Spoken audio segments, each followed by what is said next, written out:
भारी उतार चढ़ाव के बीच बाजार में कारोबार नीचे से देखेंगे तो बाजार संभल कर ऊपर आते हुए, ऊपर से देखेंगे तो अच्छा खासा करेक्शन। तो इस उतार चढ़ाव के बीच आज है बचे हुए 1.5 घंटे में वायदा कारोबार के हफ्ते की एक्सपायरी। कहाँ होगी एक्सपायरी, क्या करें, कल की तैयारी रहेगा फोकस इसी पर। स्वागत है आप सबका फाइनल ट्रेड में। नमस्कार, मैं हूं अनिल सिंह। नमस्कार, मैं हूं दीपांशु भंडारी। थोड़ी ग्लोबल वॉलेटिलिटी भी इसके बीच में आप ऐड कर दीजिए और साथ ही नतीजों का भी रिएक्शन आते हुए दिख रहा है। तो कई सारे फैक्टर्स हैं, इनमें से इंपॉर्टेंट फैक्टर्स आने वाले 1.5 घंटे के लिए कौन से हैं सर, ये बताइए। फैक्टर्स दीप देखिए, जैसे आप देखना चाहें बाजार को, ऊपर से देखेंगे 17,500 से 17,300, नीचे से ऊपर से नीचे 200 पॉइंट है और नीचे से 150 पॉइंट की रिकवरी 17,150 से 17,300 तक की। और वैसे ही हाल बैंक निफ्टी का भी है, 37,225 के आसपास के इंपॉर्टेंट सपोर्ट लेवल पर 37,250 का लो बनाया और 38,250 के आसपास का हाई आप देख सकते हैं। 1000 पॉइंट का रेंज बैंक निफ्टी का और निफ्टी का आपके करीबन 350 पॉइंट का रेंज। एक्सपायरी के दिन जिस उतार चढ़ाव की आप उम्मीद करते हैं उसके दर्शन आज आपको हो गए और ऐसे हुए कि पूछिए मत। आइए उसका विस्तार से विश्लेषण करेंगे, लेकिन फिलहाल निफ्टी 17,300 पर और बैंक निफ्टी 37,650 के आसपास है। 0.5 से 1% तक का नुकसान आपको बैंक निफ्टी में दिखेगा, आधा परसेंट नीचे इंडेक्स दोनों ही हैं इस वक्त। कमजोरी कहां से, banks, financials, real estate share थोड़े कमजोर हैं। फार्मा, मेटल, आईटी में हल्की फुल्की खरीदारी। डाउ फ्यूचर सपाट है, कुछ करने के मूड में है नहीं और यूरोप करीबन 0.5% मजबूत है। एशिया की आज जो क्लोजिंग हुई है वो अच्छी खासी मजबूती के साथ हुई है, लेकिन हाँ एक जगह कमजोर है और वह है करेंसी मार्केट। रुपया करीबन 0.5% से ज्यादा आज फिर से फिसलता हुआ, 60 पैसे का बड़ा कट अनएक्सपेक्टेड रुपए में आता हुआ दिख रहा है एकदम से। ये आज का एक और संकेत है, इन सब पर करना है आपको फोकस। एब्सोल्युटली, तो ये है आपके लिए इंपॉर्टेंट इस समय की बड़ी बातें। और स्पेशली अनिल, 2 दिनों में 1 रुपए की गिरावट आपने होती हुई दिख रही है। मतलब इतनी अच्छी मजबूती आई थी और लगभग उसी स्पीड से रुपया गिरा भी है। बिल्कुल, वहां पर एक चिंता जरूर बन रही है, उस पर रखेंगे नजर। पर एक बात है सर, आज सुबह जो बैंक निफ्टी में आपने बोला था बड़ी रेंज निकल कर आ सकती है, वैसे ही हमने देखा। और जो एग्जैक्ट लेवल निफ्टी के सपोर्ट के बोलते हैं, 150 की बात करी थी, 160 पर आपने लो देखा है निफ्टी का बनते हुए। ऊपरी तरफ भी हमने 500 के करीब आपने रेंज बोली थी, 475 से 525 बोली थी, 491 तक हमने निफ्टी को जाते हुए देखा। तो वो रेंज निफ्टी ने रिस्पेक्ट करी और निचले स्तर से बाइंग भी आई थी जब एक बार वो पैनिक गिरावट थी। देखिए सुबह हम ये बात कर रहे थे कि 17,525 पे ही बेचने का मन करना चाहिए, लेकिन वो मन तब होना चाहिए जब आपको बाकी सारे फैक्टर्स लगे। सो ऑनेस्टली बोलूं, ऐसा कोई कारण मिला नहीं कि 17,525 पे आप एग्रेसिवली बेच दे।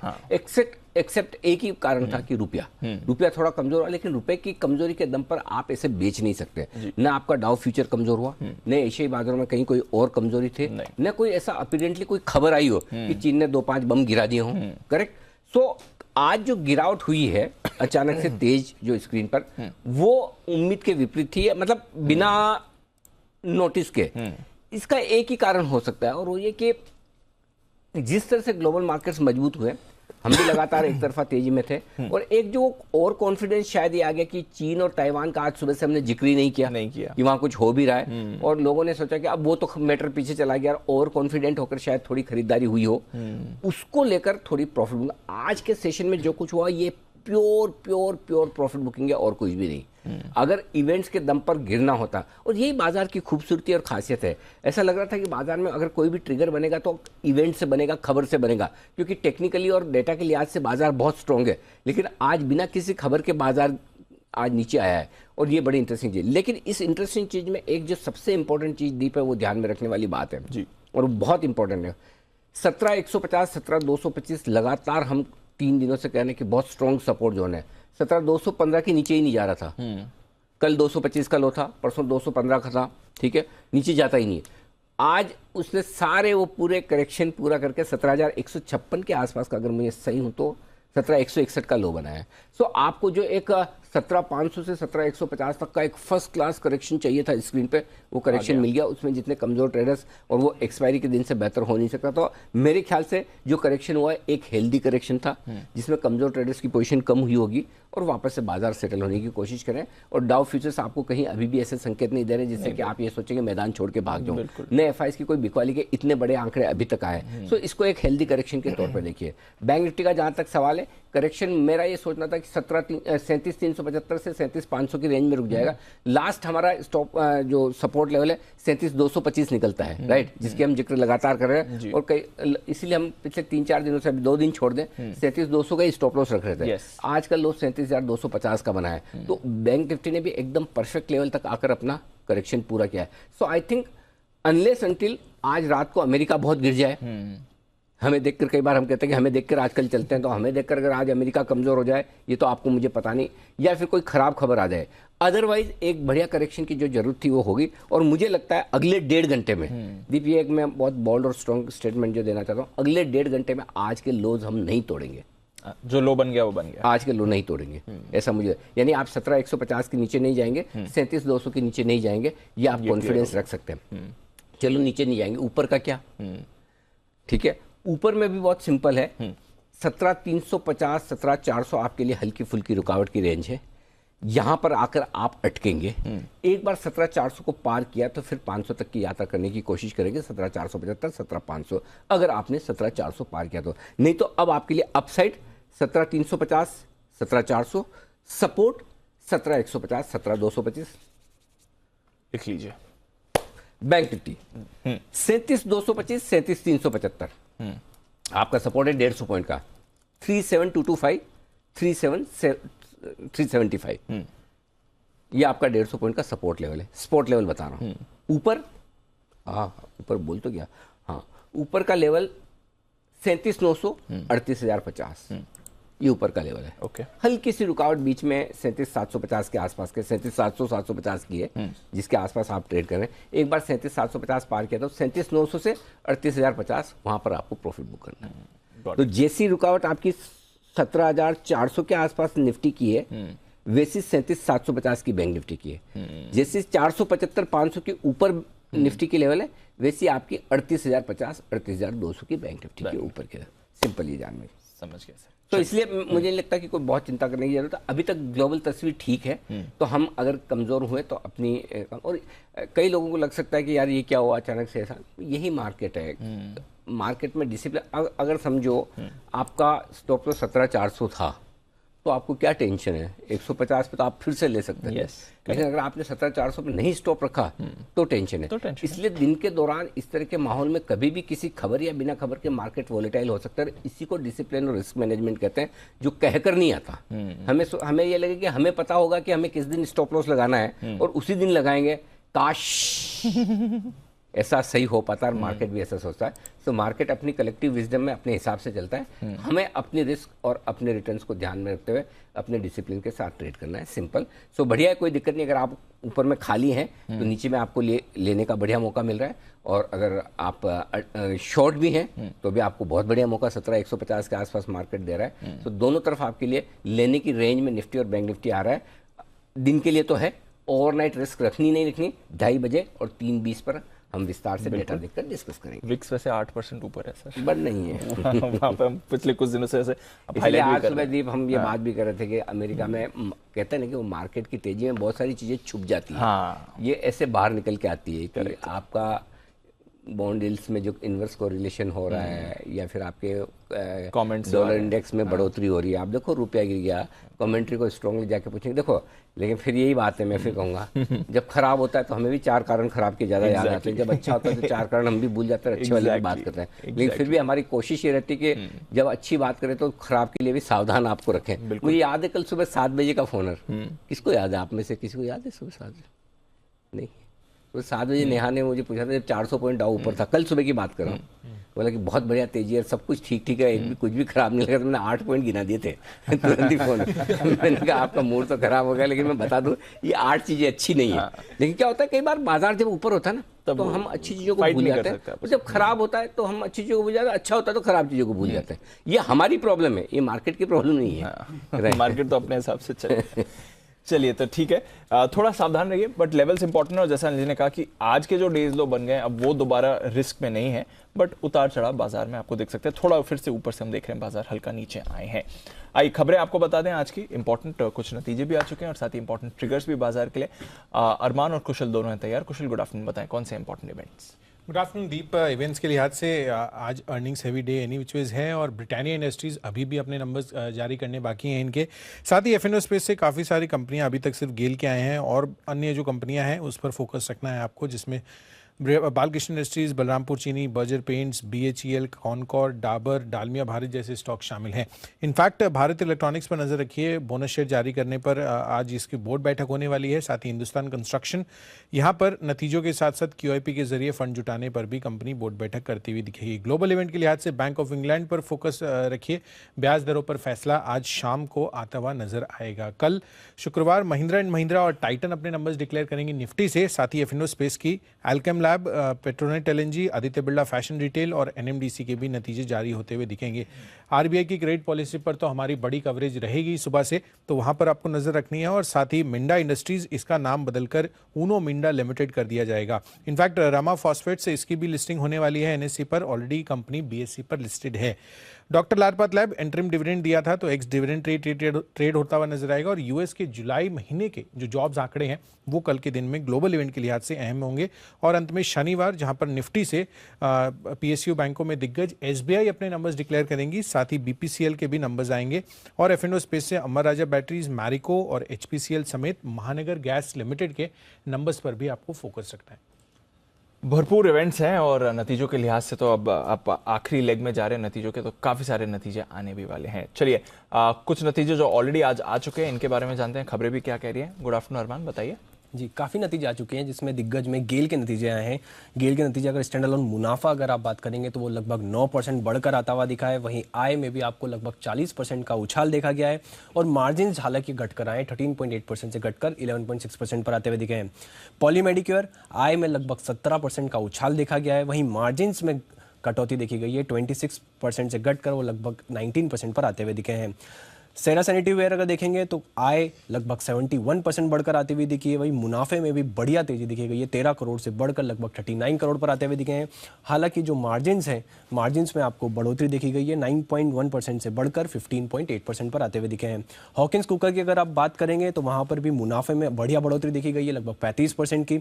और मार्जिन्स में भी थोड़ा आपको इंक्रीमेंट देखा गया है, 16% से बढ़कर 16.9% पर आते हुए दिखे हैं। राणे होल्डिंग्स की बात करें तो आय में लगभग 57% का उछाल देखा गया है। मार्जिन्स जो है, मार्जिन्स में भी बढ़ोतरी देखी गई है, 2.4% से बढ़कर 16.5%। और मुनाफे में भी लगभग वो 18 करोड़ से बढ़कर 20 करोड़ पर आते हुए दिखे हैं। इकरा, मुनाफा 24 करोड़ से घटकर 21 करोड़ पर आता हुआ दिखा है। हालांकि आय में आपको बढ़ोतरी देखी गई है लगभग 16% की। गारवेर टेक फाइबर के अगर नतीजे देखेंगे तो आय में आपको 301 करोड़ से बढ़कर 355 करोड़ पर आते हुए दिखे हैं। और मार्जिन्स में भी थोड़ा कट देखा गया है, 20% से घटकर 18% पर आते हुए दिखे हैं। कल्याण ज्वेलर्स की बात करें तो कंपनी जो है घाटे से मुनाफे में आती हुई दिखी है। कंपनी 51 करोड़ के घाटे के मुकाबले कंपनी को 107 करोड़ का मुनाफा आता हुआ दिखा है। और मार्जिन्स भी बढ़कर आए हैं, 4.2% से बढ़कर लगभग 8% के ऊपर। अब खबरों में सबसे पहले जोमेटो पर ध्यान रखिएगा, जिसमें इंटरनेट फंड जो है उन्होंने 2.34% हिस्सेदारी जो है वो बेच दी है। और ये 25 जुलाई से 2 अगस्त के बीच ये पूरी हिस्सेदारी बेची गई है। जाइडस लाइफ साइंस पर ध्यान रखिएगा, जिसमें US FDA से इनको एक दवा से मंजूरी मिलती हुई दिखी है। और इस दवा का उपयोग डायबिटीज के लिए किया जाएगा। और अंत में मेरे पास कुछ ब्लॉक डील्स हैं, जिसमें मैक्रोटेक डेवलपर्स लगभग 46 लाख शेयर्स, टाटा कंज्यूमर लगभग 13 लाख, SBI 15 लाख और ITC में लगभग 18 लाख शेयर के कई सौदे किए गए हैं।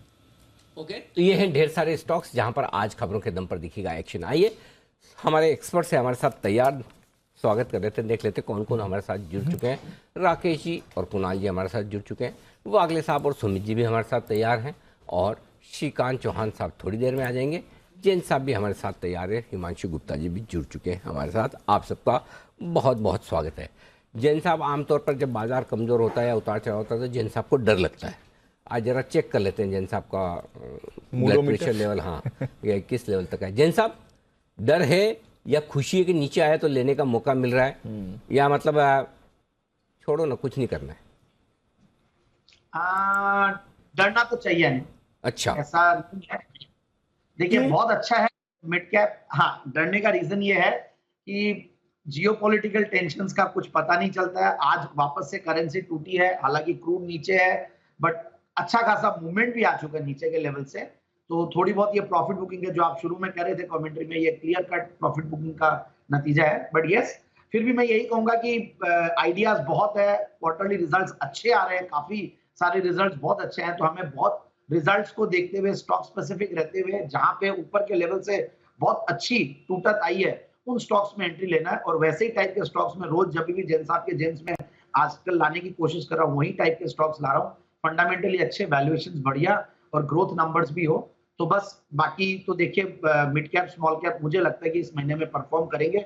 हो सकता है कि अभी कुछ फार्मा स्टॉक्स है, जैसे आज फार्मा का दिन है, कल आईटी का दिन था और आज भी आईटी थोड़ा परफॉर्म कर रहा है, तो सेक्टोरल रोटेशन भी है। ऊपर के लेवल्स जाने के लिए कुछ बड़ा ट्रिगर मार्केट को चाहिएगा और फिर नर्वसनेस देखिए कल की क्रेडिट पॉलिसी को लेकर भी है, क्योंकि ग्लोबल फैक्टर्स को इस बार इंडिया ने आउट परफॉर्म किया है। तो देखते हैं कि हमारी डोमेस्टिक फैक्टर जो क्रेडिट पॉलिसी एक बड़ा फैक्टर है उससे किस तरीके से रिएक्ट करता। सो उसके पहले की शायद थोड़ी सी नर्वसनेस है। थोड़े से नर्वस हैं जैन साहब, थोड़े से सावधान है, हड़बड़ी और जल्दबाजी नहीं है। 2000 पॉइंट ऊपर है नीचे से, और थोड़ा सा ग्लोबल मार्केट्स का माहौल तो ठीक है, लेकिन आज जो प्रॉफिट बुकिंग आई उसमें हल्की सावधानी रखनी है। आइए इस पर थोड़ी और एक्सपर्ट से राय लेंगे, लेकिन उससे पहले कि नचियों का सीजन जोरों से चल रहा है तो हमने सोचा कि एक न्यूज़ पर व्यूज़ वाला कार्यक्रम आपका क्लोजिंग शो में भी किया जाए। आज एक बेहद इंटरेस्टिंग कंपनी हमारे साथ कार्यक्रम में शामिल हो रही है और वो है UFO मूवीज़।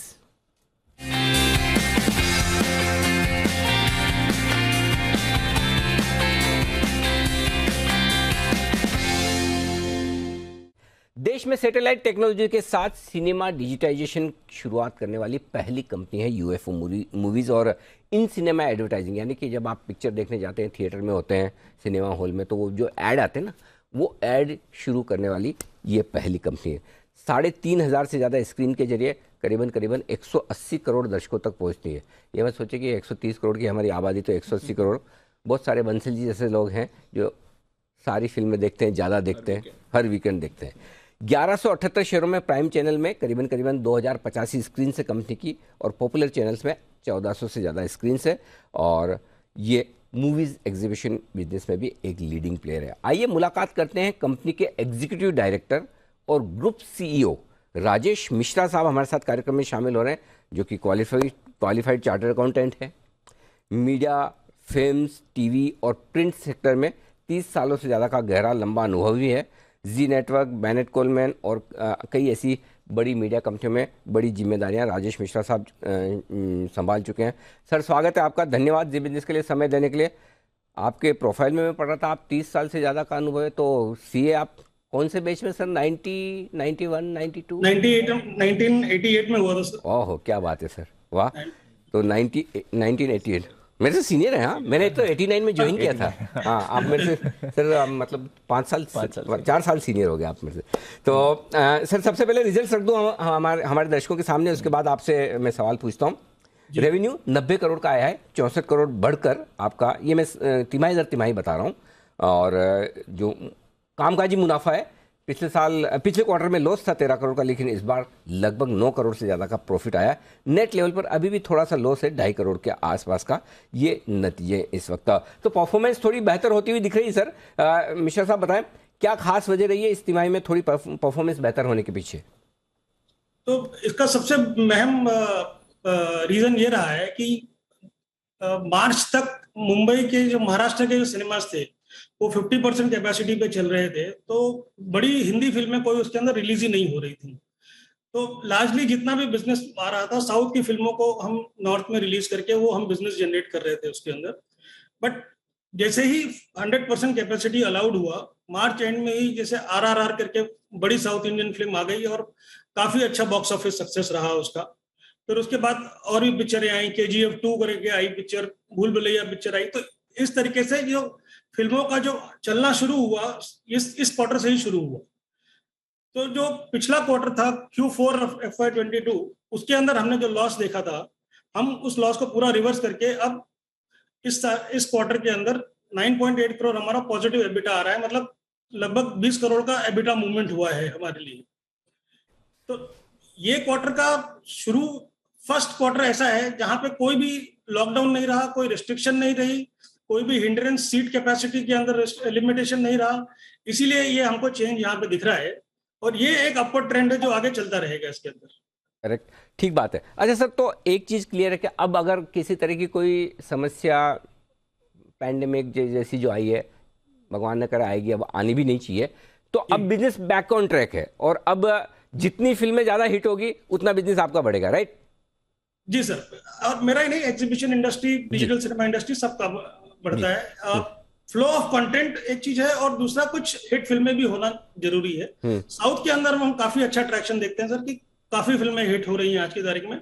नॉर्थ के अंदर में ये क्वार्टर थोड़ा जरा सा ठंडा रहा, क्योंकि 2-3 बड़ी बड़ी फिल्में जैसे पृथ्वीराज हुआ या शमशेरा हुई, ये थोड़ा इतना बिजनेस नहीं कर पाए इसके अंदर। बट आगे जाके काफी अच्छा लाइनअप है हमारे सामने, जैसे लाल सिंह चड्ढा है आमिर खान साहब की, वो 11 अगस्त को आ रही है। रक्षाबंधन अक्षय कुमार की, वो 11 अगस्त को लग रही है। ब्रह्मास्त्र करके बड़ी पिक्चर है, वो 9 सितंबर को आ रही है। विक्रम वेदा करके एक पिक्चर है, वो आ रही है। सो और प्लस इंग्लिश पिक्चरों को भी जो लाइनअप है, तो लाइनअप काफी अच्छा है इसके अंदर, और हमारे को बहुत अच्छी उम्मीद है कि हम इसके अंदर बिजनेस को अपना बड़ा रैंप अप कर लेंगे आसानी से। अच्छा सर, लेकिन आजकल है ना, वो बीच में ये कोविड के चक्कर में लोगों की बड़ी आदत ओटीटी पे देखने की पड़ गई। मेरे जैसे लोग भी पहले कभी देखते ही नहीं थे, लेकिन कुछ नया कंटेंट चाहिए उस समय, तो थोड़ा बहुत जो मिल रहा था फिर आदत पड़ गई। तो क्या कुछ उससे रेवेन्यू पे फर्क पड़ता है, मतलब फुटफॉल्स कम हुए, लोग कम आते हैं फिल्म देखने? नहीं सर, देखिए आज की तारीख में जैसे ये कोई भी फिल्म रिलीज होती है थिएटर के अंदर, वो 8 हफ्ते तक वो ओटीटी पे नहीं आएगी मान लीजिए। ओके। तो जो फिल्म कंज्यूमिंग ऑडियंस है वो सिनेमा के अंदर आ जाती है, और ओटीटी के अंदर हमने ये देखा है कि अमूमन जो वेब सीरीज हैं, जो लॉन्ग रनिंग ड्यूरेशन वाली सीरीज हैं, उनका ज्यादा बोलबाला रहता है। आपकी फिल्मों का इतना कोई कंजम्पशन उसके अंदर दिखता नहीं। तो जो आपकी मेन जो है फिल्म कंजम्पशन का लोकेशन है, वो सिनेमा ही रहने वाला है, उसके अंदर कोई चेंज नहीं है। एंड ये हम सालों से देखते आ रहे हैं, एंड यही सेम एक्सपीरियंस ओवरसीज में भी रहा है। तो वहां पे भी कोई फिल्में वगैरह आती हैं, उसका कोई थिएट्रिकल क्वालिटी पे इम्पैक्ट नहीं पड़ता सर उसका। अच्छा सर, एक चीज़ और कि आपका वैसे तो बिजनेस एक तो फिल्म एग्जीबिशन का है, दूसरा जो एड रेवेन्यू आते हैं आपको, राइट? अब ये एड रेवेन्यू को लेके क्या सिचुएशन है? क्या कुछ वॉल्यूम्स और प्राइसिंग दोनों बढ़ रही, क्या एक्सपीरियंस कर रहे हैं आप? हमारा जैसे एडवर्टाइजमेंट का अगर हम देखें तो हमारे प्री पैंडेमिक लेवल जो था, उसमें हमारी कॉर्पोरेट एडवर्टाइजिंग ऑलमोस्ट 60% लेवल पे ऑलरेडी एक ही क्वार्टर के अंदर आ चुकी है। और ये हम थोड़ा और ट्रैक्शन देखते हैं अगर थोड़ी पिक्चर जरा और नॉर्थ के अंदर हिट हो गई होती है उसके अंदर। बट जैसा मैंने कहा, आने वाला क्वार्टर है, इसके अंदर हमको कॉर्पोरेट एडवर्टाइजिंग के अंदर और ज्यादा ट्रैक्शन हमको डेफिनेटली देखने को मिलेगा इसके अंदर।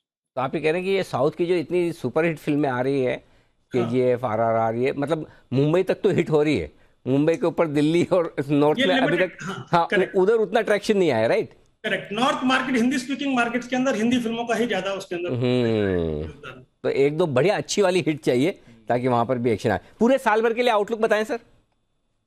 साल का आउटलुक हमारे लिए ठीक ठाक है इसके अंदर, क्योंकि Q3 से बिजनेस स्टेबलाइज समझते हैं पूरा हो जाएगा इसके अंदर, और Q3 Q4 will be good for us. Q2 के अंदर अभी जैसे मैंने कहा है, ये सितंबर में ये पिक्चर आ रही है, तो ऑलमोस्ट एक क्वार्टर मतलब एक तरीके से निकल जाता है। लाल सिंह चड्ढा वगैरह अभी है इसके अंदर।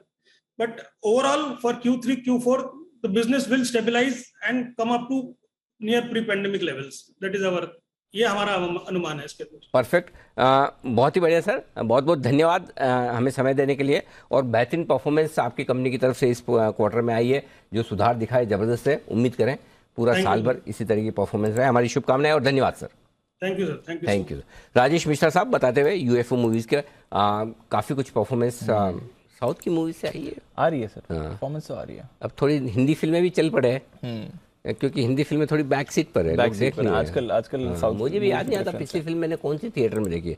मेरे ख्याल से पैंडेमिक के बाद तो मैंने एक भी नहीं देखी। मेरे जैसे लोगों की वजह से फिल्में इतनी चल नहीं रही। बंसल जी अपनी तरफ से पूरी कोशिश करते हैं। बंसल जी, लास्ट कौन सी देख कर आए हो या फिर कौन सी देखने का इरादा है? देखिए अनिल जी, मैं ये बता सकता हूँ, जो मूवी आपने मिस करी है, मतलब कि UFO मूवीज में अभी उन्होंने सर ने नाम भी लिया, भूल भुलैया, हाँ। वो तो अब OTT में भी आ गई Anil ji. Do not miss movie है, उसको देखिए। अच्छा। और अभी अनिल जी मेरे रडार पर कोई भी मूवी नहीं है, अब मैं भी थोड़ा थोड़ा आपको फॉलो कर रहा हूँ। हाँ। तो ये आने वाली जो 2 बड़ी बड़ी मूवीज हैं, इस पे मैंने अपनी रिसर्च कर रखी है, तो मुझे लगता है ये फ्लॉप होंगी। तो अनिल जी मैं एडवेंचर नहीं करूंगा, जैसे मार्केट में एडवेंचर नहीं करता हूँ, ये गलत बात है। एडवेंचर नहीं करूंगा। आप जैसे देखूंगा अनिल जी 2 मूवीज तो बड़ी आने वाली है। सब मेरे जैसे करेंगे, कैसे काम चलेगा कि 5-10 लोगों से पूछे, एक भी उसमें से बोलते खराब है तो देखने दे जाए। आप जैसे लोग तो जाएंगे, आप देखने के बाद डिसाइड कीजिए मूवी फ्लॉप है कि हिट है, पहले डिसाइड मत कीजिए। जी कुणाल जी। अनिल जी देखिए, जो ये मूवीज आप नहीं जा रहे हैं अनिल जी, और मूवीज ज्यादा पसंद नहीं आ रही है, उसकी वजह अनिल जी की सारी प्रतिभाएं मुझे लगता है कि हमारे ही चैनल पर आ गई है अनिल जी। तो अनिल जी, अब Bollywood needs new talent. Oh my God. तो अनिल जी, जो हमारा ये जो टैलेंट है, हाँ अनिल जी, इसको अब बॉलीवुड ले जाने का समय आ गया है अनिल जी। बहुत जल्द आने वाली है अनिल जी आरके बैनर की नई मूवी अनिल जी। सत्ते पे सत्ता टाइप बनानी पड़ेगी, इतने सारे स्टार एक साथ, है ना। चलिए बहुत बढ़िया, ठीक है, बनेगी तो सुपर हिट होगी। वैसे भाई द वे आपको बता दूं, ऐसी ही जरूरत एक और बड़े महानुभाव ने की थी। अच्छा। हाँ, जिनका नाम होता था शायद रामगोपाल वर्मा, जिन्होंने कौन सी रामगढ़ के शोले बनाई थी। हाँ, शोले को उन्होंने बनाई थी। उन्होंने बनाई थी। हाँ। जरा एक बार वो देख ले कुणाल जी, उसके बाद आपको अंदाजा लग जाएगा कि क्या वाकई में आग, रामगोपाल वर्मा की आग। रामगोपाल वर्मा की आग। रामगढ़ के शोले तो वो थी, वो लो बजट पे जो बनी थी। हाँ, लो बजट में जो बनी है, शोले का रीमेक। रामगढ़ के शोले बहुत ही खराब बनी थी। जी जैन साहब। रानी दुश्मन भी आई थी, बहुत ही खतरनाक मूवी थी, इतने सारे हीरो का मर जाता है। लेकिन वो तो अच्छी मूवी थी, वो फ्लॉप हुई थी।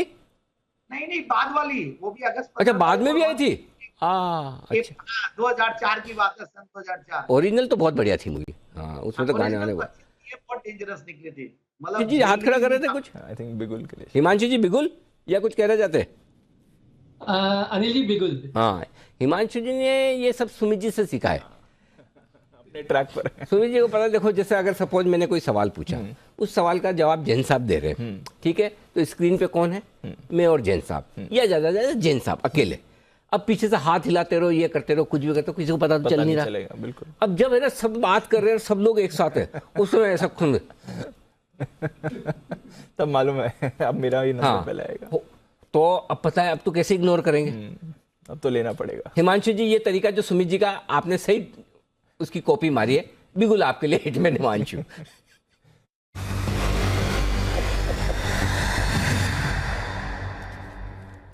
जी सर, बताएं।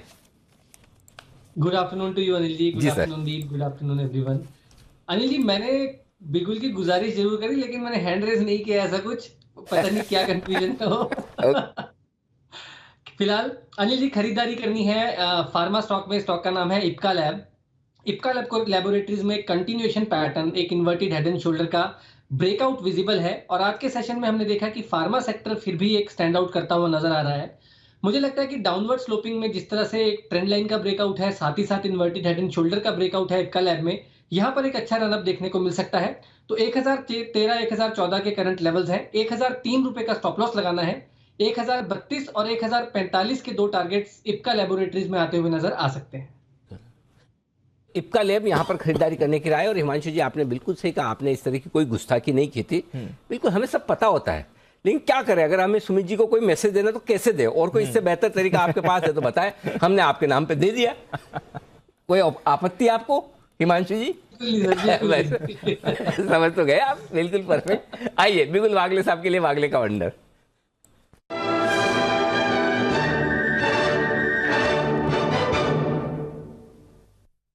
बताए सर।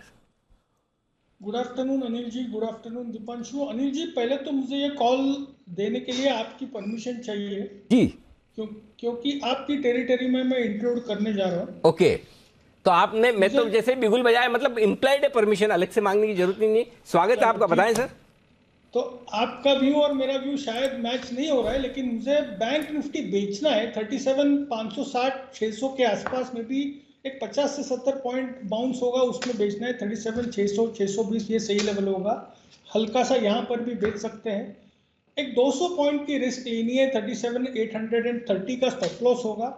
मेरा मानना है 37,000 के नीचे बैंक निफ्टी जाना चाहिए। शायद आज नहीं होगा, आज और कल, या आउटर साइड मंडे को हमको 3680 36,800 850 के लेवल्स मिलने चाहिए। 850 36 800 ये दो लेवल। अच्छा, पहले तो ये बताएं सर कि ये लेवल सारे आपके फ्यूचर, ऑगस्ट फ्यूचर्स के हैं। ऑगस्ट फ्यूचर के, फ्यूचर्स के लेवल है, ठीक है। ऑगस्ट फ्यूचर्स अभी आपका चल रहा है 37,575। तो यहाँ पे आपको थोड़ा ऊपर में बेचना है। 37,575 चल रहा है, 575 से 625, ये 50 पॉइंट की रेंज समझो ना ब्रॉडली, इस रेंज में बेचना है। 37,830 आपका स्टॉप लॉस है, और नीचे में 37,000 नहीं सॉरी 37,000 तो एक टारगेट है, फिर 36,850 का दूसरा टारगेट और लगाओ। ये 2 टारगेट के लिए करनी है आपको बिकवाली। ये राय आपके लिए वागले साहब की तरफ से आती हुई। अनिल जी, बलरामपुर के नंबर्स देखिए, बहुत खराब नंबर्स हे आते हुए भगवान। देखे, बहुत ज्यादा खराब नंबर्स आते हुए देखे। कुणाल जी, आप चार्ट जरा पुल अप करिए, आपके पास आ रहा हूं। मार्जिन सर 11.5% से घटकर सिर्फ 4.1% आए हैं। मुनाफा 77 करोड़ से घटकर सिर्फ 12.5 करोड़ आपको मुनाफा भी यहां पर आते हुए दिख रहा है। तो कामकाजी तौर पर टॉप लाइन बॉटम लाइन कमजोर दिख रहे हैं। आय ये भी 1140 करोड़ से घटकर 1080 करोड़ की आपने आती हुई दिखी है। तो बेहद खराब नंबर्स माने जाएंगे। और अनिल जी, छोटी कंपनीज या मिड कैप शुगर कंपनीज के नतीजे अच्छे आ रहे थे, उस हिसाब से देखें तो सेक्टर लीडर या one of the bigger companies in the sector के नंबर्स काफी खराब आते हुए दिखे। रेवेन्यू डी ग्रोथ है, कामकाजी मुनाफा 134 करोड़ से घटकर सिर्फ 44 करोड़ होते हुए दिखा है। मार्जिन 11.5% से घटकर 4% के आपको आते हुए दिखे हैं। तो बेहद खराब परफॉर्मेंस बलरामपुर चीनी की, और स्टॉक भी रिएक्ट कर रहा है 5% नीचे। एक सडन क्रैक इस काउंटर में आ रहा है नतीजे आने के बाद। कुणाल जी, चार्ट्स देखें सर बलरामपुर चीनी। देखिए, चार्ट कमजोर हो गया है दीपांशु। एक मेजर सपोर्ट था 369 का, जिसको अभी अभी स्टॉक ने पार किया है नीचे की तरफ, और काफी बड़ा वॉल्यूम हुआ है जैसे ही स्टॉक ने ये लेवल्स तोड़े हैं। तो बहुत मुमकिन है कि आपको कुछ और नीचे के लेवल्स देखने को मिले। बड़ा सपोर्ट मुझे 350 के आसपास दिखता है, तो यहां से भी 10-12 रुपए की गिरावट की पूरी संभावना है। अब देखिए, इन स्तरों पर कोई खरीदारी की राय नहीं है, बॉटम फिशिंग ना करें। स्टॉक 369 370 के ऊपर ट्रेड करने लगेगा, तभी इसमें वापस से आपको कोई स्टेबिलिटी देखने को मिलेगी, अन्यथा इसमें करेक्शन थोड़ा और गहरा सकता है। तो फिलहाल दूर रहने की राय। शुगर बिजनेस में लॉस आया है, एबिट लेवल पर 55-56 करोड़ का नुकसान दर्ज किया है, यानी कि बड़ा तेजी से गया है शुगर बिजनेस। जैन साहब, कोई राय? फिर क्या इसको शुगर कंपनी की तरह देखें ही नहीं, एथेनॉल कंपनी की तरह ही देखें, वही ठीक है? बिल्कुल, देखिए इथेनॉल वाली स्टोरी तो है ही है इनफैक्ट, और सर्टेनली कुछ पिछले क्वार्टर्स बहुत ज्यादा अच्छे गए, बेस हायर है, उसकी वजह से भी एक देखने को मिल रहा है कि ये रिजल्ट्स हल्के हैं। बट मेरी राय यही है, टेक्निकली तो देखिए सही आपने कुणाल जी ने बोले कि खराब हो गया, अपने एवरेजेस के नीचे भी है और ऊपर के लेवल से भी बहुत बड़ा करेक्शन दे चुका है। सो लेट्स सी, ये अगर कोई सपोर्ट ले ले 350 के आसपास। बाकी रिजल्ट्स वाकई में हल्के हैं, और मुझे लगता है कि बाकी शुगर कंपनीज, क्योंकि Balrampur is one of the finest sugar company, सबसे बड़ी भी और एफएनओ में भी शुमार है, तो मुझे लगता है कि इथेनॉल वाली स्टोरी भी एक, जब क्रूड ऑयल नीचे आता है तो शुगर के स्टॉक्स भी बहुत ज्यादा परफॉर्म नहीं करते हैं। So let's see how it goes like. But जिन्होंने ले रखा है, मैं तो यही कहूंगा कि एक क्वालिटी कंपनी है, होल्ड करके रखने में कोई बुराई नहीं है, और अपने बस यही है कि थोड़ा समय ज्यादा देना पड़ेगा। ये आपके लिए बलरामपुर चीनी पर आए। जल्दी से एक बिगुल श्रीकांत जी के लिए BTSTT का।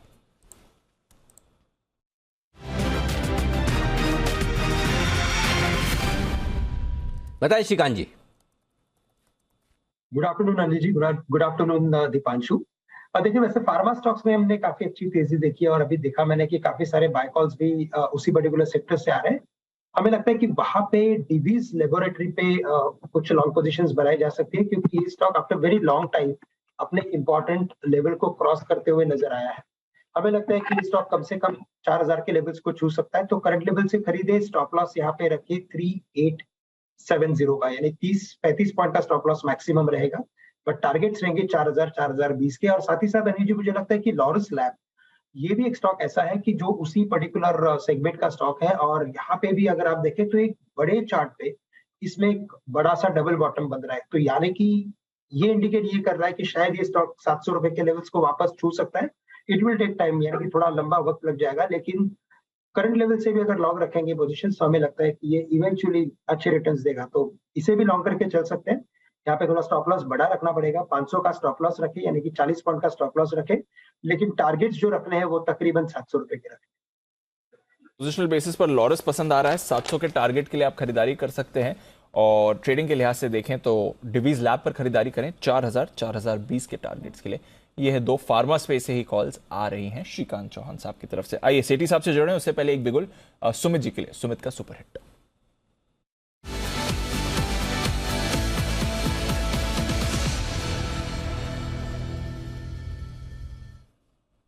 बताएं Sumit ji. Good afternoon Deepanshu, bye का स्टॉक ही है और फार्मा सेक्टर ही है। जो स्टॉक मेरे रडार पे आया है उसका भाव चल रहा है 915 916। स्टॉक का नाम है सन फार्मा, सन फार्मा के अंदर मोमेंटम बिल्डअप हो रहा है, कल का हाई स्टॉक अभी ब्रेक कर रहा है। सन फार्मा में आज और 2-3 दिनों के अंदर एक अच्छा मूव यहां से ऊपर की तरफ देखने को मिलना चाहिए। 895 895 ये नीचे में सपोर्ट है, तो ये स्टॉप लॉस रख के लॉन्ग पोजीशंस इनिशिएट करें।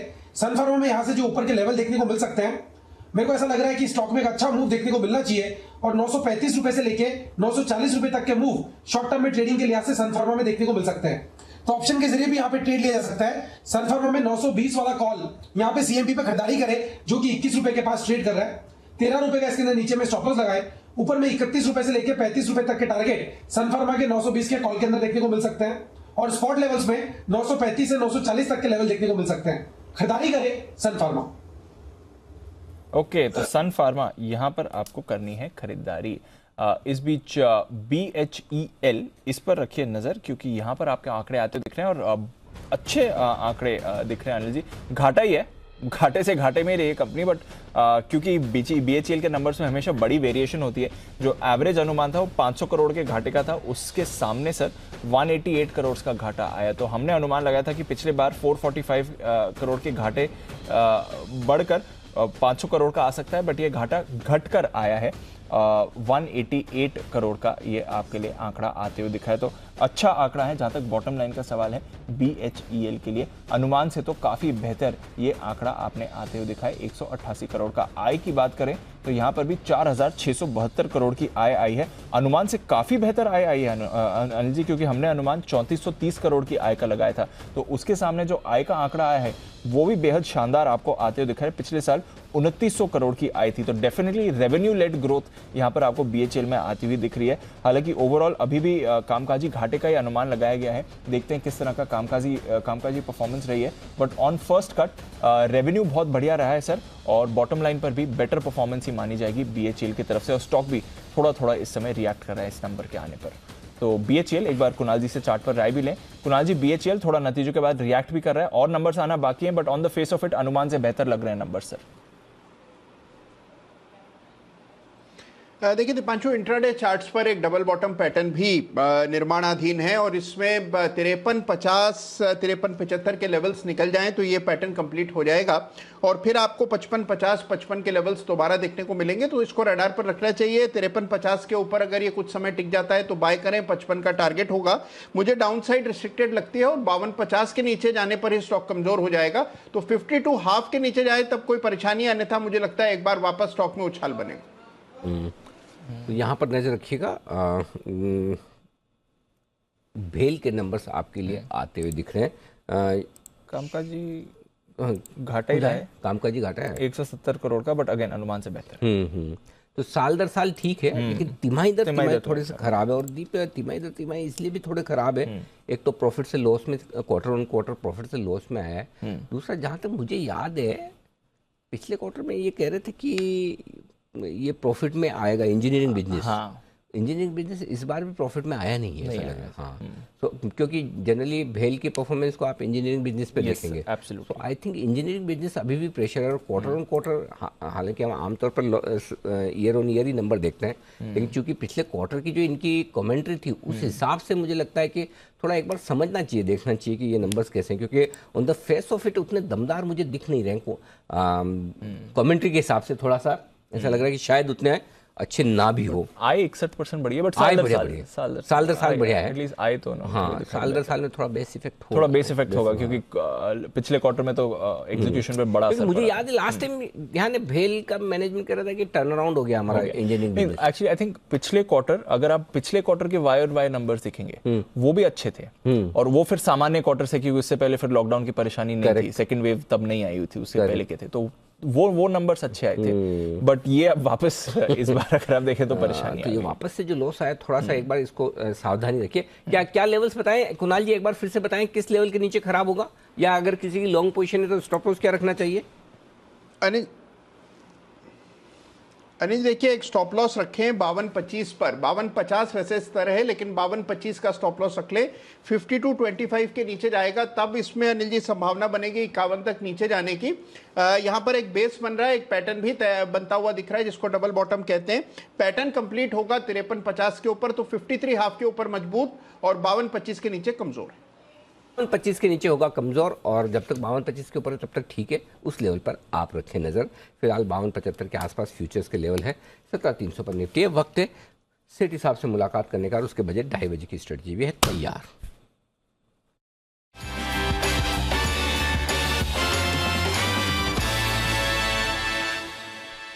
स्वागत है आपका सेठी साहब। सबसे पहले तो कल के वाले सोलार इंडस्ट्रीज के लिए बधाई आपको। मेरे ख्याल से 2850 का टारगेट था, उसके पार निकलकर ऑलरेडी अच्छी खासी मजबूती दिखा चुका है। तो कल के टारगेट हासिल 3000 7% पर, बहुत शानदार, जबरदस्त, बधाई। बताएं सर, आज क्या इरादा है? Good afternoon Anil ji, good afternoon Deepanshu. Thank you Anil ji. कल 2750 पे रिकमेंड किया था सोलर इंडस्ट्रीज, 2850 के लेवल्स टारगेट दिए थे। अभी भाव 3000 रुपए के भाव हो गए कल, और आज में 250 रुपए बढ़ गया अनिल जी स्टॉक। तो बहुत ही दमदार तेजी हुई है अनिल जी। आज 2 स्टॉक है जिनमें खरीदारी करनी है, दोनों कैश मार्केट के स्टॉक से आज सर। अनिल जी, जो आज का पहला स्टॉक है, स्टॉक का नाम है लेमन ट्री होटल्स, जो कि अभी 66 रुपए 50 पैसे पे ट्रेड करता है। होटल सेक्टर बहुत ही अच्छा लग रहा है। इस तिमाही के नतीजे बहुत ही दमदार आए हैं पूरे होटल स्पेस से। ये कंपनी भारत की मिड प्राइस सेगमेंट में सबसे बड़ी होटल चेन है, और वैसे ओवरऑल देखें तो 3rd लार्जेस्ट होटल चेन है। कंपनी की 87 होटल्स है इन 52 डेस्टिनेशंस विद 8,500 रूम्स की कैपेसिटी है। इनका जो अपस्केल सेगमेंट है, अपस्केल ब्रांड है ओरिका, और एक रेगुलर ब्रांड है लेमन ट्री। बाकी बहुत ही दमदार ग्रोथ दर्ज कर रही है कंपनी। FY23 में कंपनी के नए 20 होटल्स लॉन्च करने का या चालू करने का प्रोग्राम है, जिसके द्वारा इनके 2000 रूम की कैपेसिटी बढ़ती है। और इस क्वार्टर के इसके नतीजे ऑलरेडी आ गए हैं। बहुत ही स्ट्रॉन्ग जंप देखने को मिला है एवरेज ऑक्यूपेंसी रेट और एवरेज ऑक्यूपेंसी लेवल्स पे। पैट आया 13 करोड़ का, जो कि पिछले साल इस क्वार्टर में 12 करोड़ का नुकसान था। फिर रेवेन्यू पिछले साल इस क्वार्टर में 12 करोड़ का था, वो बढ़ के 65 करोड़। और सबसे अच्छी बात है, इनके एबिटा मार्जिन आते हैं 45% के, और कंपनी ऐसे मान रही है कि 45 से 50% के एबिटा मार्जिन रहेंगे। बाकी बहुत ही शानदार स्टॉक है। FIS अराउंड 39.3% स्टेक ओन करते हैं, जिसमें SBI है, फ्रैंकलिन है, JP मॉर्गन, गोल्डमैन सैक्स, ये सब इंस्टीट्यूशंस है। मुझे लगता है ये स्टॉक यहाँ से कमाल करना चाहिए, इनको इसमें खरीदारी करने की सलाह। और मेरा इसमें शॉर्ट टर्म टारगेट है 73 रुपए का। स्टॉप लॉस छोटा है, स्टॉप लॉस 64 रुपए का स्टॉप लॉस रखते हैं। यह आपके लिए लेमन ट्री, जिस पर सेठी साहब की तरफ से खरीदारी की राय आ रही है, यहाँ पर रखिए नजर। दूसरी कॉल सर। दूसरा स्टॉक है दीपांशु, एक टेक्सटाइल स्टॉक है। स्टॉक का नाम है केवल किरण क्लोथिंग, KKCL का NSE का टिकर है। कंपनी ये रेडीमेड गारमेंट्स के लिए जानी जाती है। इनका जो एक फ्लैगशिप ब्रांड है, किलर ब्रांड का जो जीन्स डेनिम आते हैं, जिससे 60% रेवेन्यूज आते हैं। और इसके अलावा इनका इजीज नाम का चिनोज आते हैं, फिर लोमेन PG3 करके इनका ब्रांड है। और विमेन वेयर में इन्होंने रिसेंटली फोरे किया है, देसी बेले नाम के एक ब्रांड को खरीदा है। अराउंड 350 इनके रिटेल स्टोर्स है। बहुत ही दमदार फंडामेंटल्स है। जून क्वार्टर बहुत ही अच्छा था, 21 करोड़ का पैट था, जो पिछले साल 8 करोड़ का पैट था। फिर नॉर्मल ईयर में इनके ऑपरेटिंग प्रॉफिट मार्जिन रहते हैं 18-19% के। Return on capital employed 23%, debt equity ratio manageable 0.11 का। FIS भी 7.3% स्टेक ओन करते हैं, जिसमें कोटक है, आदित्य बिरला सन लाइफ है। तो एक दमदार टेक्सटाइल स्पेस की कंपनी है। इस तिमाही के नतीजे भी ऑलरेडी आ चुके हैं, अच्छे नतीजे थे। मुझे लगता है इसको इन लेवल्स पे खरीदे। मेरा शॉर्ट टर्म टारगेट है इसमें 350 का, स्टॉप लॉस रखना 330 रुपए का। 330 का स्टॉप लॉस, 350 का टारगेट। और बहुत सारे प्रोडक्ट सेठी साहब ने गिना है, उनमें से जरा एक बार मेरे एक्सपर्ट्स कहाँ हैं सारे, जरा दिखाइए। एक स्टॉक क्या, एक प्रोडक्ट सेठी साहब ने बताया, कहाँ सबको दिखाओ भाई एक बार। हाँ, चिनोज। अच्छा, जैन साहब खाली कुर्सी है। बहुत बार जनरल न्यूज चैनल में जो आता है ना डिबेट के लिए आदमी, और उसको बुलाया नहीं आता है, तो फिर उसके नाम की कुर्सी लगा के रख देते हैं कि इसको बुलाया था, ये आया नहीं। जैन साहब की कुर्सी वैसे ही खाली। जरा चेक करो कुर्सी पे, अगर लॉन्ग एंगल दिखा सके तो क्या अपने जूते चरण पादुकाएं रख कर गए कुर्सी पर या अपना सियासत ऐसे खाली छोड़ गए? आइए। अच्छा, सेठी साहब कह रहे थे कि ये चिनोज भी बनाती। चिनोज भी बनाती। एनी आइडिया चिनोज किसको पता है? अच्छा, ओहो, सबको पता है। एक मिनट पहले सेठी साहब को, सेठी साहब आपको तो बताया ना आपने जो बोला है। हाँ अनिल जी, कॉटन टाइप के ट्राउजर्स होते हैं ना जो, कभी पहन के फोटो खिंचवाओ तो पता चले। अरे भेजता हूँ अनिल जी, फोटो भी भेजता हूँ। प्रोडक्ट चाहिए तो प्रोडक्ट भेजता हूँ ना। अरे वाह, ये तो बहुत ही बढ़िया। फोटो खिंचवाओ तो वो बिल्कुल वैसे सुमित जी की तरह खिंचवाना, रोड के बीचों बीच खड़े होके। हाँ नहीं, वो ओपेगा तो मतलब अच्छा तो सुमित जी पे ही लगेगा जिस तरह का फोटो। और आज तो उनका दिन है, जो आज बॉलीवुड पे जो उन्होंने खलबली मचाई है ना, हाँ। तो आज तो उनका ही। सुमित जी जी चिनोज जी बताइए। अनिल जी मेरे लास्ट वीक की फोटोज में जो मैंने रोड पे खिंचाई है ना, उसमें चिनोज है। अच्छा, और अनिल ओहो। जी अभी गिफ्ट, शेट्टी साहब बोल रहे गिफ्ट देंगे, तो गिफ्ट करके मैं उसमें भी खिंचा लूंगा। नहीं, वो मुझे दे रहे गिफ्ट, आपके लिए थोड़ी बोला। अनिल जी आपको मिलेगा तो मेरे को भी आपको तो मिलेगा। पता है चिनोज क्या है, मुझे नहीं पता, इसलिए मुझे भेज रहे हैं, ऐसा है।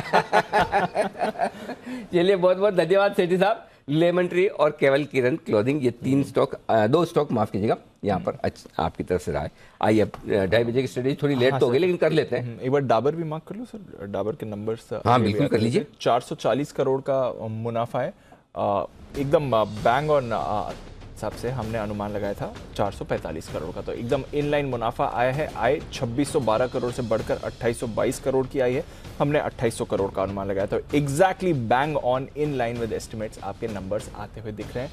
मुनाफा और आय दोनों ही आपको अच्छी आती हुई दिखी है। वॉल्यूम ग्रोथ पर रखनी पड़ेगी नजर। जिस तरह से आय और मुनाफा अनुमान मुताबिक आ रहा है, लग रहा है कि वॉल्यूम ग्रोथ भी अनुमान मुताबिक ही रहने चाहिए। 4 से 5% की वॉल्यूम ग्रोथ का अनुमान लगाया गया है इनके लिए, तो वहां पर भी आपको रखनी है नजर। डाबर स्टॉक फिलहाल रिएक्ट नहीं कर रहा है, बिल्कुल इन लाइन नंबर्स आपके दिख रहे हैं जहां तक डाबर के आते हुए अभी दिखे हैं। आइए इसकी थोड़ी और डिटेल्स निकालते हैं, पर ले लेते हैं अनिल जी से उनकी इस समय की मार्केट स्ट्रैटेजी।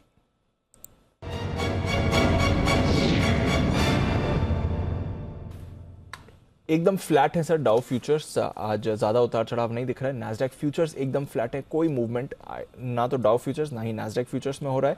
यूरोप के बाजार ठीक ठाक मूड में है, यूके थोड़ा सुस्त है, आज उनकी पॉलिसी आने वाली है, उस पर रहेगी नजर। और यूरोप में आपको अदरवाइज आधे % की तेजी दिख रही है। कच्चा तेल $96 पर ब्रेंट है, कोई परेशानी नहीं है, सिर्फ एक परेशानी आज रुपए से आई है, 37 पैसे नीचे इस समय आपको रुपए। वो भी थोड़ा सा सुधरा है, थोड़ा सुधरा है, निचले स्तरों से सुधरा है, क्योंकि 62 पैसे गिर गया था एक बार। देखो, बाकी तो और कोई समस्या नहीं, खाली अपनी स्क्रीन थोड़ी खराब दिख रही है। करेक्ट जी। तो अगर वो आप छोड़ दो तो फिर क्या दिक्कत है? कोई दिक्कत नहीं है। वो भी आज इतने दिनों बाद कितना है, 17,200 से सॉरी 15,200 से 2300 पॉइंट, इतना 2300 पॉइंट के बाद 350 पॉइंट करेक्शन थोड़ा तो चलता है, वो भी वीकली बर्दाश्त करना पड़ेगा, तो बनता है। हाँ बराबर बनता है, तो उतना है वो मतलब होता है वो। सिर्फ प्रॉब्लम ये नहीं कि करेक्शन क्यों आया, प्रॉब्लम 2 कारण से, एक इतना तेजी से क्यों आया, धीरे धीरे आता, और दूसरा बिना कारण के क्यों आया। हमें पता होता है कि इस वजह से आ रहा है तो हम समझ, बाकी तीसरी कोई प्रॉब्लम है तो बताओ मुझे, तो बताओ। हाँ सही बात है, करेक्ट। प्रॉब्लम तो ये 2 ही है कि एक तो बिना नोटिस के आया और इतना जोर से आया। ठीक है, वापस बढ़ भी तो क्या ना, जोर से आया तो आप देखो करीबन 250 पॉइंट नीचे से ऊपर भी तो आया, मौका भी तो दिया है। अगर आप नीचे ले पाते तो बढ़िया था। एनीवे, चलिए अब मैं आपको डेटा बता दूं। 17,300 के आसपास आप हैं। 17,300 के पुट पर 85 लाख शेयर है, कॉल्स में 70 लाख शेयर है। तो 17,300 के ऊपर जब तक आप हैं बढ़िया है, और 3 बजे तक आपको 17,300 के ऊपर बने रहना जी। ऊपर में जो हल्की फुल्की रुकावट की जगह है वो 17,350 से 17,400 की है। अब वापस से तेजी 17,400 के ऊपर टिकने पर बनेगी। ओके, फिर से बन जाएगी, कोई दिक्कत नहीं। ठीक है, 17,350 17,400 रुकेंगे। क्यों रुकेंगे? 17,400 पर करीबन 1 करोड़ 42 लाख शेयर खड़े हैं। 1.5 करोड़ शेयर है आज की एक्सपायरी के, और 17,350 पे 73 लाख शेयर। सो आप 17,350 तक 17,400 तक आपके करीबन हो जाते हैं 3 करोड़ से ज्यादा शेयर कॉल लेटर। हाँ, तो वो सब कॉल लेटर सोच समझ के बेच के बैठे हैं। इसलिए ऐसा लगता है कॉल लेटर ने ये डिसाइड कर रखा है कि हम 17,350 17,400 के ऊपर जाने नहीं देंगे। ये उन्होंने डिसाइड कर रखा है, लेकिन मार्केट जरूरी नहीं कि जो आप हम कोई डिसाइड करें उसके हिसाब से चले।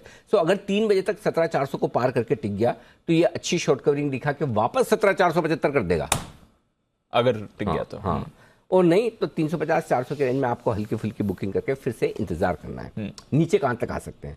नीचे 17,300 के नीचे अगर हम ट्रेड करना शुरू करते हैं तो फिर सीधा 17,150 17,225 की रेंज है, वहां पर सपोर्ट लेगा। 75 पॉइंट नीचे से वहां से फिर से खरीदना है। उस रेंज में आए 150-225 में लेना ही है। 350-400 में इंतजार करना है, रुकता हुआ दिखे तो वहां दे देना है, नहीं तो 475-500 पे देना है। सिंपल। बैंक निफ्टी 37,700 के आसपास है। 37,500 के नीचे आज ये क्लोज नहीं होना चाहिए, ये डेटा में दिख रहा है। 50 लाख शेयर हैं पुट में, हाईएस्ट ओपन इंटरेस्ट है, तो इमीडिएटली माफ कीजिएगा, इमीडिएटली जो आपका बैंक निफ्टी पे सपोर्ट है वो 37,500 से 37,600 है, और ऊपर में 37,700 से 37,800 की रेंज में रुकावट भी यहीं पर है। सो बेसिकली 500 से 800, 37,500 से 37,800 की रेंज बहुत क्रूशियल हो गई है। 37,500 के नीचे ट्रेड करेंगे तो 200 से 250 पॉइंट की जगह नीचे खुलेगी, 37,800 के ऊपर ट्रेड करेंगे तो 200 से 250 पॉइंट की जगह ऊपर बनेगी, वो 38,050 होगी। नीचे 200 से 250 का मतलब 37,300 से 37,250 होगी। सो आप 37,500 से 37,800 की रेंज में बैंक निफ्टी को टाइम पास करने दीजिए, बस सिंपल। Done sir. चलिए ये है आपके लिए इंपॉर्टेंट लेवल्स बाजार की जहां पर आपको रखनी है नजर। आइए फिर कुछ कॉल्स भी ली जाएं एक्सपर्ट्स की तरफ से। एक और बिगुल हिमांशु जी के लिए, हिटमैन हिमांशु।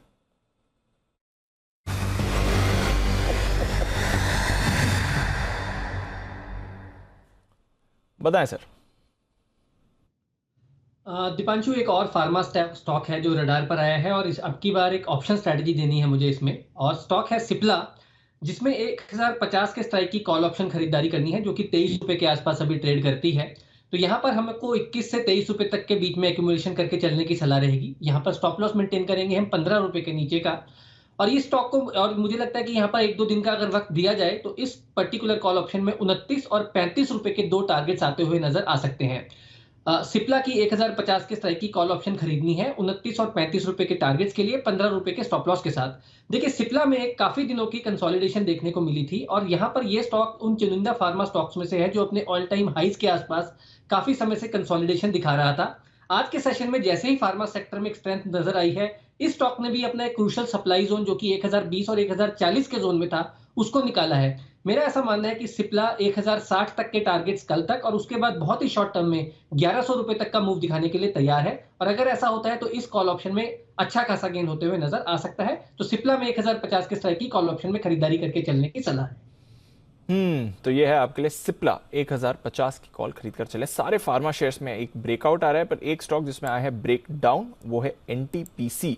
इस पर हमने देखा था सुमित जी ने आज सुबह सेल कॉल भी दी थी। डेज लो पर सुमित जी ट्रेड कर रहा है, ऑलमोस्ट 3.5% नीचे एनटीपीसी। जरा कॉल रिवाइज करें सर, किसी ने लिया है तो मुनाफा बुक करना चाहिए, कोई नया स्टॉप लॉस इसके लिए? सुबह का पहला सेल कॉल था जो एनटीपीसी में दिया था 157 158 के पास, और वहां से एक अच्छा खासा डाउनफॉल देखने को मिल रहा है। तो इसमें टारगेट हिट हुआ है, तो टारगेट हिट के बाद अगर कोई होल्ड करना चाहता है तो ट्रेलिंग स्टॉप लॉस लगा के होल्ड करें, क्योंकि मेरे को लगता है कि अभी इसमें और बिकवाली आएगी और 150 के नीचे के लेवल एनटीपीसी के अंदर 1-2 दिनों के अंदर देखने को मिल सकते हैं। तो जो आप प्रॉफिट से सेटिस्फाइड है वो बुक करके निकल सकते हैं, और जिनको लगता है कि और वेट कर सकते हैं, रिस्क लेने की कैपेसिटी है, ट्रेलिंग स्टॉप लॉस लगा के होल्ड करें। 150 के नीचे के लेवल 1-2 दिनों में देखने को मिलना चाहिए। तो ये है आपके लिए एनटीपीसी जिस पर आपके लिए सेल कॉल आया है सुमित जी की तरफ से। अगर आप चाहें मुनाफा भी बुक कर सकते हैं। इसकी परफॉर्मेंस पर भी आपको रखनी है नजर रखिए। बाजार के कई सारे और काउंटर्स हैं। औरो फार्मा में भी एक मूव आ रही है, सारे फार्मा का आज दिन बन रहा है तो औरो भी पार्टिसिपेट करते हुए दिख रहा है। श्रीकांत जी, कोई राय इसके चार्ट पर औरो फार्मा? बिल्कुल, तो देखिए औरो फार्मा में भी इसका जो बेस बिल्डिंग फॉर्मेशन है वो काफी स्ट्रांग है, और यहाँ पे भी हमें लगता है कि ये भी एक स्टॉक है जो कम से कम 590 से लेकर 600 के लेवल्स दिखा सकता है, और पिछले 2 या 3 दिनों के लोज को देखेंगे तो वो तकरीबन 550 के करीब के हैं। तो 550 के स्टॉप लॉस के साथ बिल्कुल इसे लॉन्ग करके चले, 600 का टारगेट्स रखें। वैसे स्टॉक ने काफी अंडर परफॉर्मेंस दिया था, लेकिन कई दिनों के कंसोलिडेशन का आउट है, तो बिल्कुल इसमें भी एक रैली देखने मिलेगी। औरो फार्मा, इसमें भी आपको एक रैली देखने को मिल सकती है। स्टॉक भी एक्शन में आ रहा है। जाइडस लाइफ साइंसेज पर भी आपको एक बड़ा स्पाइक आते हुए दिख रहा है। 5% ऊपर जाइडस लाइफ साइंसेज का काउंटर अभी ट्रेड करेगा। बंसी जी, कोई राय इस चार्ट पर?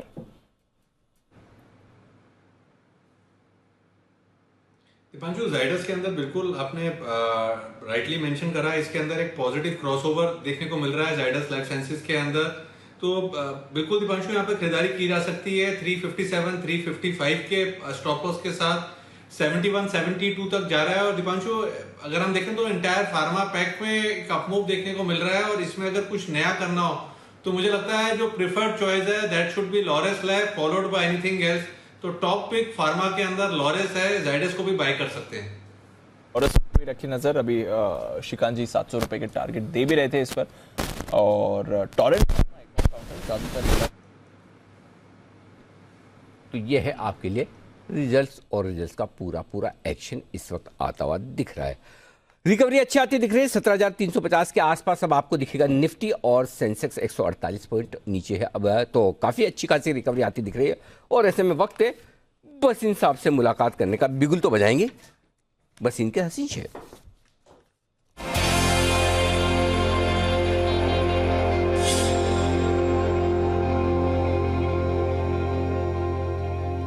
तो आइए, बसीन साहब का जब तक गला ठीक हो तब तक वो कॉल समय एकदम समय से भेज रहे हैं, और आशीष चतुर्वेदी हमारे साथ तैयार हो रहे हैं, और थोड़ी देर में आशीष हमें बताएंगे भी कि कौन सी जो कॉल्स हैं वो उनके लिए बसीन साहब की तरफ से आएंगे।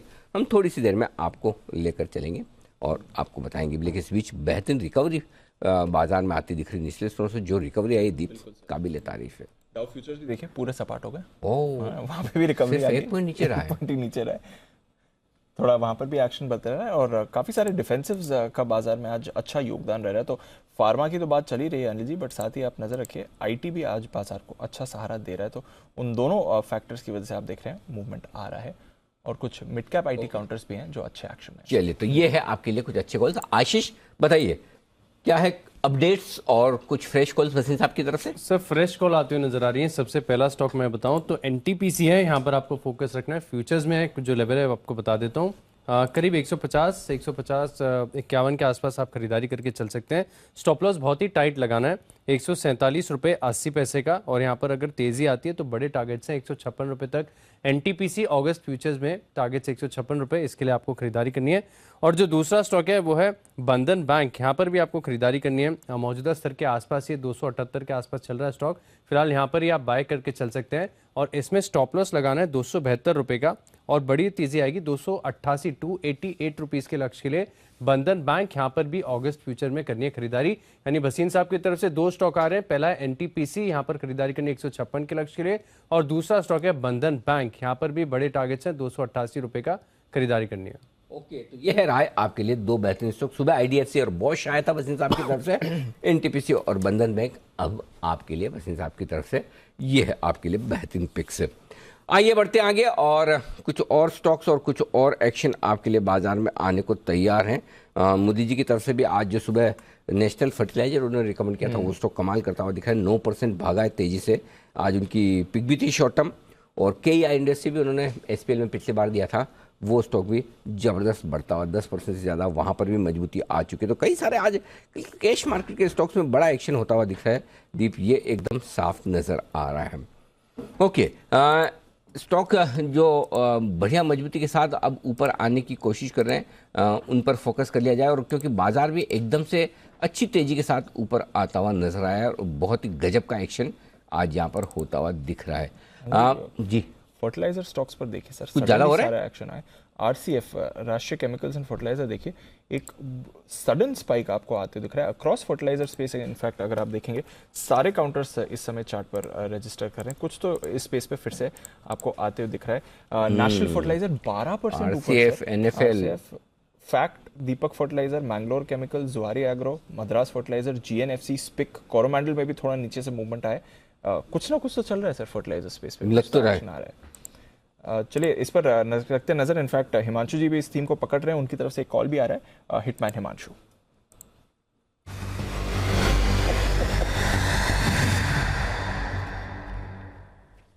बताएं सर।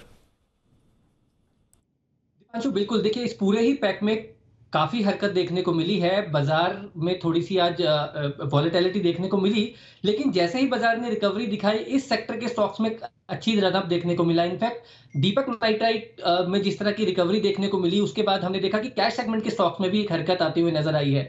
तो मेरे रडार में कैश सेगमेंट का स्टॉक है जिसको मैं यहाँ पर एक स्पेशल रिकमेंडेशन के तौर पर देना चाहूंगा। पहले भी मैंने इस स्टॉक को 10 पोजिशनल SPL में और 10 की कमाई में भी रिकमेंड किया है, लेकिन अब यहाँ पर एक मुझे लगता है कि कंसोलिडेशन से एक बड़ा ब्रेकआउट आता हुआ नजर आ सकता है।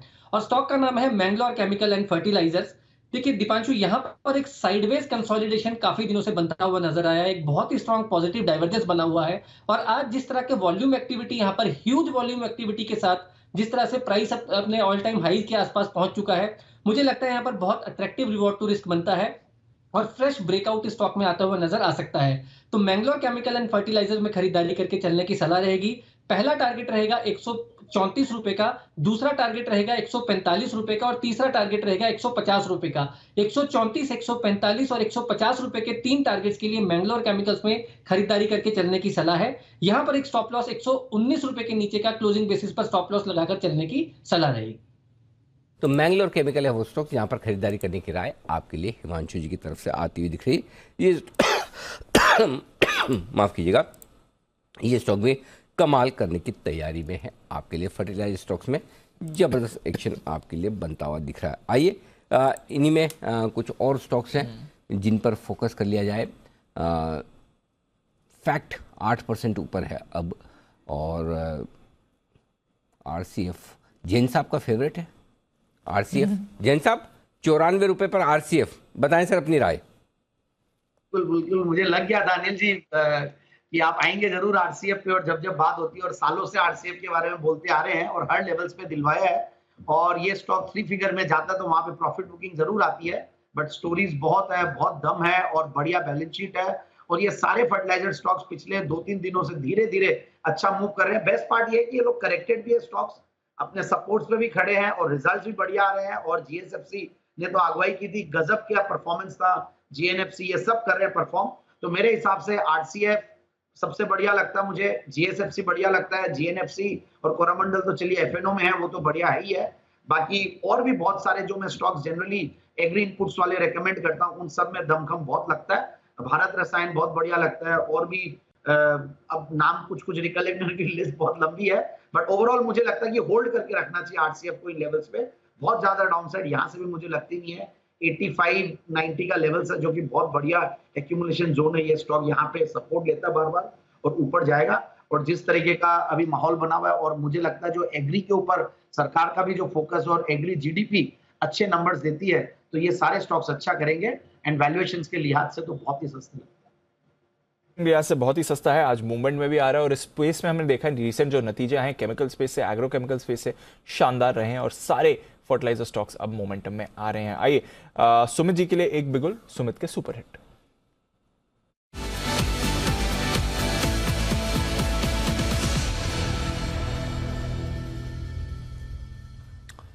बताएं सुमित जी।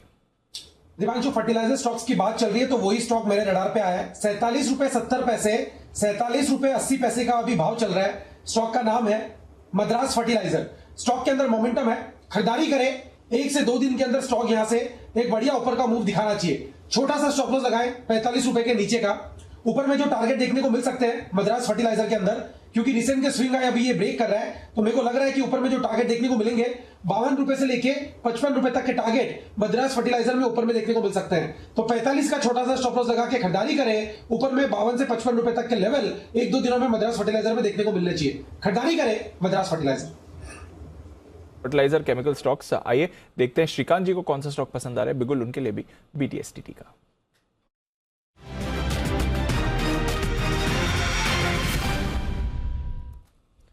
बताएं सर।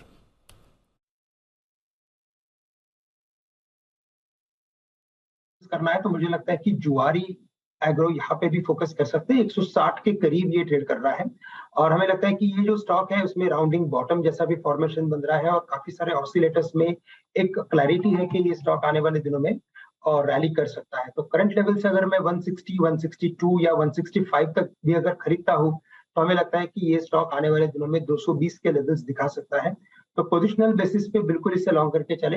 यहाँ पे हम स्टॉप लॉस रख सकते हैं तकरीबन 150 का, थोड़ा बड़ा स्टॉप लॉस है, लेकिन एक राउंडिंग बॉटम का फॉर्मेशन है, तो ग्रेजुअली हमें 220 के लेवल्स देखने मिलेंगे। ओके, तो यह है जुआरी एग्रो जहां पर खरीदारी करने की राय आती हुई आपके लिए श्रीकांत जी की तरफ से 220। श्रीकांत जी, टारगेट बढ़ानी है 220 का, बीच में छोटा मोटा कोई?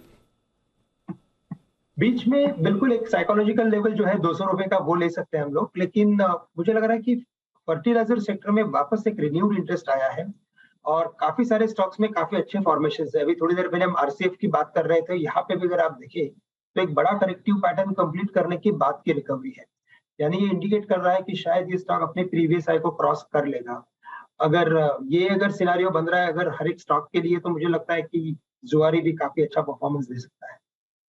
ये है आपके लिए जुआरी एग्रो में खरीदारी करने की राय श्रीकांत जी की तरफ से। आइए आरबीआई की आ रही है कल क्रेडिट पॉलिसी, और क्रेडिट पॉलिसी में क्या कुछ हो सकता है, इस पर जी बिजनेस ने करवाया है एक्सपर्ट्स के बीच में पोल। एक्सपर्ट्स का मतलब मार्केट एक्सपर्ट्स हैं, बैंकर्स हैं और इकोनॉमिस्ट हैं। इन तीनों को मिलाकर इन सब के बीच में सवाल कुछ पूछे गए और उन सवाल के जो जवाब आए वो हम आपको बता दें। वरुण दुबे हमारे साथ है तैयार बताने के लिए। वरुण बताइए क्या कुछ होने वाला है पॉलिसी में, क्या कह रहा है आपका पोल, महापोल? डेफिनेटली अनिल जी, तो देखिए हमेशा हम जब पोल बनाते थे तो पहला सवाल यही होता था कि क्या रेट हाइक होगा। इस बार हमने वो सवाल पूछा ही नहीं, क्योंकि ये तय है कि रेट हाइक होगा। तो अब पहला सवाल हमारा ये था कि कितना होगा, क्योंकि मार्केट में बातें चल रही थी कि 35 बेसिस पॉइंट होगा। स्मार्ट है वरुण एकदम, है बड़ा स्मार्ट सवाल। तो अलग अलग ऑप्शन दिए थे या मतलब कैसे कि खुला छोड़ दिया, आपकी मर्जी है जितना बताओ? नहीं अनिल जी, अलग अलग ऑप्शन दिए थे। अच्छा, 35 basis point, 50 basis point, 25 basis point या 75 बेसिस पॉइंट, क्योंकि 75 वाला भी दिया अमेरिका से इंस्पायर होकर। थोड़ा बहुत अनिल जी सोचा था कि फेड को फॉलो कर लेगा आरबीआई शायद, लेकिन उतना फॉलो नहीं करेगा। हमारा पोल तो यही कहता है और सबके साथ 35 बेसिस पॉइंट मान रहे हैं, क्योंकि हमारा जो पोल है उसमें 67% जो पोल पार्टिसिपेंट्स है वो कह रहे हैं कि 35 बेसिस पॉइंट के आसपास का रेट हाइक जो है वो आपको देखने मिल सकता है।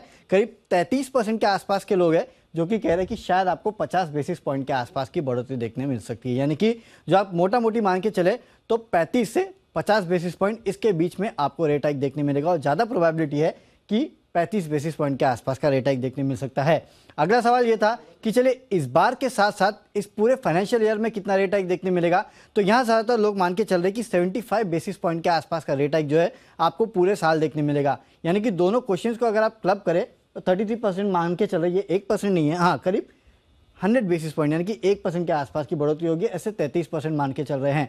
यानी कि दोनों क्वेश्चंस को अगर आप क्लब करेंगे तो इस बार करीब 35 बेसिस पॉइंट और पूरे साल में FY23 में करीब 75 बेसिस पॉइंट, यानी कि इसके बाद 40 बेसिस पॉइंट के आसपास का रेट हाइक और होगा, ये लोग मान के चल रहे हैं। रिवर्स रेपो रेट हमने फिर से पूछा कि क्या यहाँ पे कोई बदलाव होगा, तो 100% लोगों का मानना था कि नहीं, कोई बदलाव यहाँ नहीं होने वाला है। CRR क्या यहाँ पे कोई बढ़ोतरी होगी, तो यहाँ भी लोग मान के चल रहे कि नहीं, यहाँ पे भी कोई बढ़ोतरी नहीं होगी, तो ये भी जस का तस रहेगा। अगला था आरबीआई की पॉलिसी स्टैंड पे। याद होगा आपको लास्ट टाइम एकोमोडेटिव वर्ड जो है उसका इस्तेमाल आरबीआई ने नहीं किया था, इसके लिए हमने पूछा कि क्या इस बार स्टैंड बदल देगा आरबीआई, तो यहाँ 67% लोगों का मानना है हाँ, 33% लोगों का मानना है नहीं। अगला सवाल ये था इन्फ्लेशन को लेके, क्या आरबीआई अपने इन्फ्लेशन के थोड़े बहुत फोकस जो है उसको घटा सकता है, क्योंकि पिछले बार आपने देखा लगातार 3 पॉलिसीज में आरबीआई ने अपने इन्फ्लेशन का जो फोरकास्ट है उसको बढ़ाया है, उसके बाद थोड़ा बहुत काबू में आया है। तो यहाँ कुछ लोग मान के चल रहे कि हाँ हो सकता है कि आरबीआई अपने इन्फ्लेशन का जो टारगेट है उसमें थोड़ा बहुत ट्वीक करे और गिराए उसको, 67% लोग मान के चल रहे हैं। वही अगला था हमारा जीडीपी के फोकस को लेके कि क्या जीडीपी फोकस में आरबीआई बदलाव करेगा, तो यहाँ तो सबके सब मान के चल रहे कि नहीं, कोई बदलाव अपने जीडीपी फोकस में आरबीआई नहीं करने वाला है। तो इस पूरे पोल को अगर आप देखेंगे तो इस बार 35 बेसिस पॉइंट, पूरे साल में करीब 75 बेसिस पॉइंट के आसपास की आपको बढ़ोतरी देखने मिलेगी और आरबीआई अपना स्टैंड बदलेगा, ये लोग मान के चल रहे हैं। जीडीपी फोकस में कोई बदलाव नहीं, हो सकता है कि इन्फ्लेशन के फोकस में आरबीआई थोड़ा बदलाव करे, नीचे करेगा ना इन्फ्लेशन का फोरकास्ट। हाँ ये हो सकता है, ये लोग मान के चल रहे हैं। हो सकता नहीं, करवाई दो आप, करवा दो आप, तो करवा दो। हाँ ये पोल पहुंचा दो एमपीसी में जहाँ बैठक चल रही है। लेकिन हाँ इस बार अच्छी बात ये है कि काफी लोग 35 बेसिस पॉइंट मान रहे हैं, हाँ 0.35, फिर वो इवन आउट हो जाएगा ना, हाँ उससे हाँ वो अभी 4.9 चल रहा है जो 5.25 हो जाएगा, इसी वहीं से आया ये मामला। बहुत बढ़िया, चलिए तो ये है आपके लिए आरबीआई पॉलिसी पर पूरा का पूरा महापोल वरुण की तरफ से आपके लिए आता हुआ दिख रहा है। और इस बीच हरे निशान में दर्शन कर लीजिए निफ्टी के, अभी 17,400 नजर आया था, 17,385 के आसपास इस वक्त आपको ट्रेड करता हुआ दिखेगा। तो स्मार्ट रिकवरी आती दिख रही है, और अगर आपको लग रही है रिकवरी सिर्फ हमारे यहाँ है तो डाउ फ्यूचर्स में भी देख लीजिए 3 पॉइंट ऊपर है, नेस्डेक फ्यूचर पूरे 1/4% नहीं 1/4 पॉइंट ऊपर है 0.25। हाँ बट अनिल जी एक बात आपकी माननी पड़ेगी, स्ट्रैटेजी के समय आपने कहा था, इनफैक्ट उससे पहले ही एक संकेत दे दिया था कि आज का जो बॉटम होना था वो हो चुका है, अब वहां तक आप पास भी नहीं जाएंगे, और ये भी कहा था कि हो भी सकता है कि यहाँ से बाजार मोमेंटम पिकअप करने और 400 3-5 पर 400 पर आ गया निफ्टी। अब ये 400 के ऊपर निकले, अब 3:05 इसके ऊपर चाहिए था, हाँ। लेकिन इसलिए वो उसी लेवल पर आया, कम से कम वहां तो पहुंचा है, ये भी अपने आप में ठीक है। बढ़िया रिलीफ रैली आती दिख रही है, और रिलीफ रैली अमेरिका से भी दिख रही है, तो खाली हम ही कमजोर हैं, हाँ। बाकी और कहीं भी नहीं, इसलिए कोई खास चिंता वाली बात है नहीं। बिल्कुल सर, और इस बीच भारत इलेक्ट्रॉनिक्स पर भी रखिए नजर, जैसे हम आपको बता रहे थे आज बोर्ड बैठक भी थी बोनस शेयर को लेकर, एक शेयर पर आपको 2 बोनस शेयर्स मिलने वाले हैं, ये भारत इलेक्ट्रॉनिक्स के लिए इस समय खबर आती हुई दिख रही है। ऑलरेडी इस खबर के दम पर कि बोनस शेयर्स ये जारी करने वाले हैं, हमने स्टॉक पर 2-3 दिनों से अच्छा एक्शन देखा है, और अब जो ऐलान आया है 1 पर 2 आपको बोनस शेयर मिलने वाले हैं। अगर आप 1 शेयर होल्ड करते हैं तो आपको 2 एक्स्ट्रा और बोनस मिल जाएंगे भारत इलेक्ट्रॉनिक्स पर। ये आपके लिए आ रहा है। स्टॉक भी रिएक्ट कर रहा है। जैन साहब, भारत इलेक्ट्रॉनिक्स सर वैसे भी डिफेंस स्टॉक्स मोमेंटम में रहे हैं, भारत इलेक्ट्रॉनिक्स लीड भी कर रहा था और अब 1 शेयर पर आपको 2 और बोनस शेयर मिलने वाले हैं सर। बिल्कुल, वन ऑफ माय फेवरेट्स तो था ही, और आई थिंक हमारे चैनल में, हमारे पैनल में सब ने एक के बाद एक ये स्टॉक को रेकमेंड किया है। और समहाउ फंडामेंटल्स वाइज या ऑर्डर बुक पोजीशन वाइज हालांकि बहुत बड़ा परफॉर्मेंस ऑलरेडी दे चुका है, नीचे के लेवल से 200 सवा 200 के रेंज से आज इस लेवल पे है, तो कहीं ना कहीं डिस्काउंटेड भी है न्यूज, बट फिर भी मार्केट्स को देखते हुए और अभी जो माहौल देखते हुए स्टॉक का अच्छा पॉजिटिवली रिएक्ट किया है। तो जिन्होंने ले रखा है वो होल्ड करके रखे। मुझे लगता है कि डिफेंस के ऊपर जिस तरीके से सरकार का बजट है, ये सारे डिफेंस कंपनीज हल है या बीएल है, बीडीएल है, जीआरएसी है, सब बहुत अच्छा करेंगे। एंड मुझे अब समाओ पीएसयूज इन दिनों में बहुत बढ़िया लगने लगे। जैसे कि अनिल जी ने कल पीएसयू बैंक्स की बात कही, मुझे लगता है पीएसयू बैंक्स तो है ही, और साथ साथ पीएसयू स्टॉक्स, इन सब में भी इंस्टीट्यूशंस की वापस से पॉजिटिव रुझान आई है जो कई सालों से नहीं दिखती थी। सो आई थिंक यहाँ पे बहुत वैल्यू है, बिल्कुल होल्ड करके रखे स्टॉक। आपके लिए बीएल पर 1 शेयर पर 2 शेयर का बोनस। 1 पे 2 क्या करेंगे इतने शेयरों का लोग? 1 पे 2 मतलब किसी के पास 100 है तो 300 हो जाएंगे। हाँ, जिन साहब बहुत सारे शेयर नहीं हो जाएंगे? ठीक बात है, 1 पे 2 तो बहुत कम बार सुनने में आता है, 1 पर 1 भी बहुत अच्छा लगता है, गुड न्यूज लगती है। तो इन दिनों में बहुत दिनों बाद शायद ये 1 पर 2 शेयर की न्यूज आई है, तो बात तो सही है, 3 गुना हो जाएगा। अच्छा लगेगा कि 300 शेयर है, जिसके पास 340 शेयर है उसके पास 1000 प्लस हो जाएगी क्वांटिटी। परफेक्ट है, यस। तो ये है आपके लिए बीएल पर। आइए आने वाले हैं नतीजे टाइटन के। कल स्टार परफॉर्मर, वाओ। जिस दिन मुझे याद है गोल्ड पर जो ड्यूटी लगी थी उस दिन ये हुआ था स्टॉक 1850 1900 के नीचे था, या हो सकता है 1800 के नीचे था। वहां से जबरदस्त मूव आई, क्या भागा है स्टॉक, मतलब ड्रीम रन चल रहा है। एब्सोल्युटली। वैसे नंबर्स भी मजबूत आने चाहिए। चलिए नूपुर हमारे साथ बताने के लिए तैयार, और क्वार्टरली अपडेट भी अच्छे थे इसके। तो क्वार्टरली अपडेट नूपुर बताइए कैसे रहेंगे रिजल्ट्स? बिल्कुल सर, क्वार्टरली अपडेट काफी स्ट्रांग आया था। सो हमारे पास थोड़ी सी चीट शीट है कि आय का नंबर मैं बता सकती हूँ, क्योंकि 205% की ग्रोथ कंपनी ने ऑलरेडी अपने क्वार्टरली अपडेट में बता दी थी। तो करीबन 9,900 करोड़ के आसपास आय आती है इस बार आपको दिखेगी।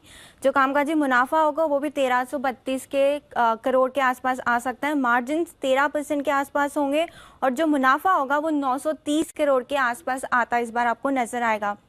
सबसे स्ट्रॉन्ग सेगमेंट ज्वेलरी सेगमेंट, वहाँ पे 207% की बढ़त आती दिखेगी आपको आय में, और जो मार्जिन्स होंगे वो 12.5% के करीब आते इस बार आपको दिखेंगे। मैनेजमेंट कमेंट्री पे नज़र रखना ज़रूरी होगा, क्योंकि वेडिंग सीजन जो अपकमिंग है वहाँ पे कैसी डिमांड होगी, और जो इंटरनेशनल कारोबार है उसके विस्तार को लेकर क्या कमेंट्री आती है वहाँ पे हम नज़र बनाए रखेंगे। जैसे कि आपने कहा स्टॉक में काफ़ी मोमेंटम है।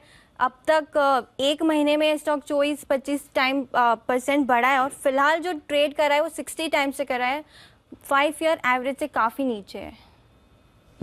तो ये है आपके लिए टाइटन। जबरदस्त मजबूती में स्टॉक ट्रेड कर रहा है, अभी भी 2430 पर है, निशान में लौटता हुआ दिख रहा है टाइटन। चार्ट पे राय ली जाए। तो टाइटन के चार्ट से जरा वागले साहब देखिए, राय दीजिए।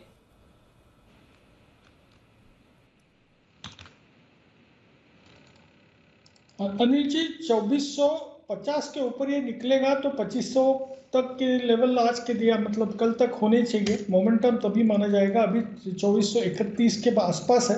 इसको 2445 के ऊपर निकलने के बाद मोमेंटम आएगा, तो उसके बाद आप पोजीशन कैरी भी कर सकते हैं 2400 के स्टॉप लॉस। 2400 का स्टॉप लॉस और कैरी करें पोजीशन। ये है आपके लिए टाइटन पर राय आती है। आज सुबह एक बार जरूर कमजोर हुआ था मार्केट के मूड माहौल के साथ, 2380 के आसपास का लो है, लेकिन फिर से 2435 के आसपास पहुंचता हुआ टाइटन। ओके, आइए बिगुल हिमांशु जी के लिए, हिटमैन हिमांशु।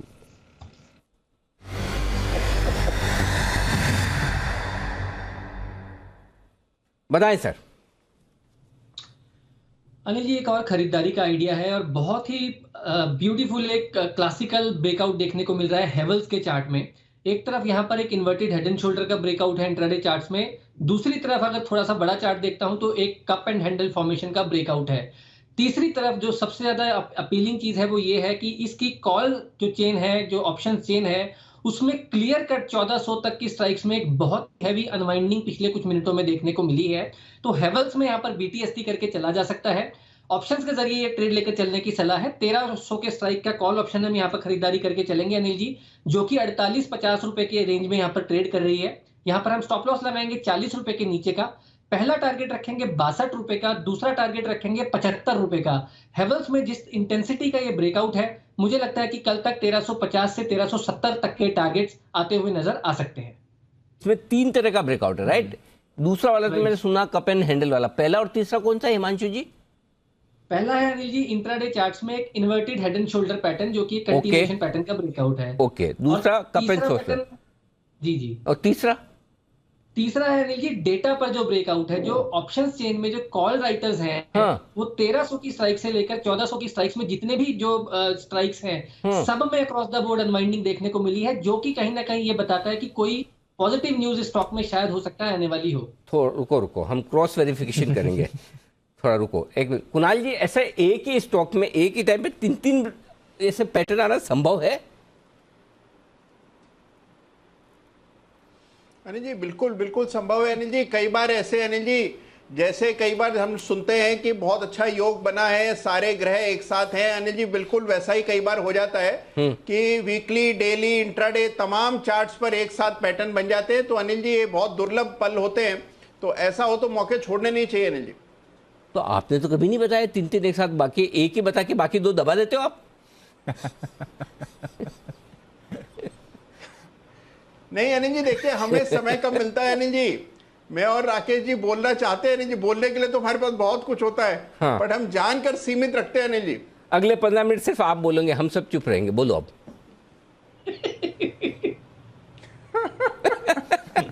कौन बोलता है? हम बोलने का मौका नहीं देते। अनिल जी देखिए, आज बोलकर मजा नहीं आएगा। नहीं देखिए अनिल जी, आज बोलकर मजा नहीं आएगा अनिल जी।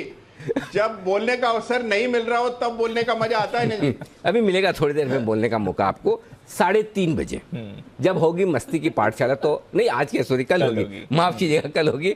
आज मुझे पता नहीं शुक्रवार वाली फीलिंग आ गई, सॉरी। ओके, तो कल होगी आपके लिए मस्ती की पाठशाला। और मस्ती की पाठशाला में इस बार हमने टॉपिक जो रखा है बिल्कुल हमारे एक्सपर्ट्स पे बहुत सूट करता है। हम ये जानना चाहते हैं हमारे सारे एक्सपर्ट से कि वो मतलब के लिए किससे दोस्ती करेंगे। मतलब की दोस्ती यानी कि कुछ काम निकालना है, कुछ एक्सपेक्टेशन में, इससे बिना काम कौन टाइम वेस्ट करे, कुछ फायदा हो तो ही दोस्ती करे ना। सो इस बार मस्ती की पाठशाला होगी, क्योंकि संडे को हैप्पी फ्रेंडशिप डे है। बिल्कुल। तो ऐसे में आप अपने जवाब तैयार रखिएगा, आप किससे मतलब की दोस्ती करना चाहेंगे और क्यों। वागले साहब है तैयार विशेष टिप्पणी के लिए या फिर बिगुल के लिए? वागले साहब बताएं। अनिल जी विशेष टिप्पणी भी है और बिगुल भी है, क्योंकि मेरा BTST हेवल्स में ही है। 1300 का जी 1300 का मल्टीपल रेजिस्टेंस इसने निकाला है। हिमांशु जी ने बिल्कुल सही कहा है, मैं उनके पूरी तरह के साथ हूँ। प्लस डेरिवेटिव का एक स्ट्रॉन्ग रेजिस्टेंस क्रॉस किया है। 1340 तक वन वे मुझे मुंह दिखती है, अभी 1317-18 के आसपास है। हो सकता है 1310-12 तक आ जाए, ये रेंज है बाय करने की। 1300 का स्टॉप लॉस होगा। 1340 का पहला टारगेट, 1355 और 60 का पोजिशनल टारगेट। तो हेवल्स यहाँ पर खरीदारी करने की राय हिमांशु जी की तरफ से ही है। नीडलेस टू से हिमांशु जी की तरफ से आपको धन्यवाद है, स्वीकार कर ले। आइए एक और रिजल्ट आने को तैयार है, और वो है उस कंपनी के जिससे आपको पता चलेगा कि आपने कितने बिस्किट्स खाए हैं। जैसे कि सिगरेट के वक्त काफ़ी लोगों ने ऐसे बताया भी था हमारी पैनल पे, चैनल चेक करके कि कहाँ कहाँ सिगरेट की बिक्री हो रही है। समझ तो गए होंगे आप, दिल्ली में काफ़ी लोगों ने बताया ऐसा। वैसे आज चेक करते कि वाकई में ब्रिटानिया के बिस्किट कितने बिके हैं। तो ब्रिटानिया के आने वाले हैं रिजल्ट्स आज ही बाजार बंद होने के बाद। आइए एक बार अनुमान देख लीजिए। नूपुर बताइए। शायद सर बिस्किट कम खा रहे हैं कंपेयर टू सिगरेट्स, क्योंकि वॉल्यूम ग्रोथ से 4-5% की इस बार आ सकती है। पर जो रेवेन्यू होगा वहाँ पे आपको 12% की ग्रोथ आती दिखेगी, क्योंकि कंपनी ने 10% से अपने प्राइस बढ़ाए। सो वैल्यू ग्रोथ है पर वॉल्यूम ग्रोथ नहीं है इस बार। मार्जिन्स, कमोडिटी प्राइस जो बढ़े हैं पिछले क्वार्टर में, उसके चलते 16 से 15 होते हुए नजर आएंगे। और जो मुनाफा होगा वो 403 करोड़ के आसपास आता दिखेगा। कंपनी का जो वैल्यू ग्रोथ है वहाँ पे तो काफ़ी अच्छा मोमेंटम है, पर वॉल्यूम ग्रोथ में 4-5% जैसे कि मैंने कहा। लेकिन आगे चल के कंपनी कितने अपने प्राइजेस को बढ़ाती है ये मार्जिन्स ऑफसेट करने के लिए, उसके ऊपर एक इम्पॉर्टेंट ट्रिगर है वो। और जो आने वाले क्वार्टर्स हैं वहाँ पे मैनेजमेंट ग्रामीण में जो मांग है उस पर लेके कोई कमेंट्री देती है तो वहाँ भी नज़र रखना ज़रूरी होगा। ओके, तो ये है आपके लिए ब्रिटानिया के रिजल्ट्स का पूर्वानुमान। आइए बढ़ते हैं आगे और सुमित जी के लिए बिल्कुल सुमित का सुपरहिट।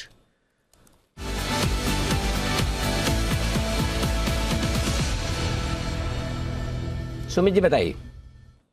अनिल जी, मेरे को लग रहा है कि फार्मा स्टॉक्स में आने वाले 4-5 दिनों में एक अच्छा मूव ऊपर की तरफ देखने को मिल सकता है, क्योंकि एक एक करके सब फार्मा स्टॉक्स में बाय आ रहा है। और अब जिस फार्मा स्टॉक में बाय आ रहा है वो कंटिन्यूसली सेल साइड में था और अब उसके अंदर जस्ट अभी पुलबैक और बाउंस बैक के संकेत मिल चुके हैं। स्टॉक का भाव चल रहा है 313 रुपए, 313 रुपए 50 पैसे। स्टॉक का नाम है बायोकॉन। बायोकॉन एक वीकनेस के बाद अब पुलबैक और बाउंस बैक के संकेत दे रहा है।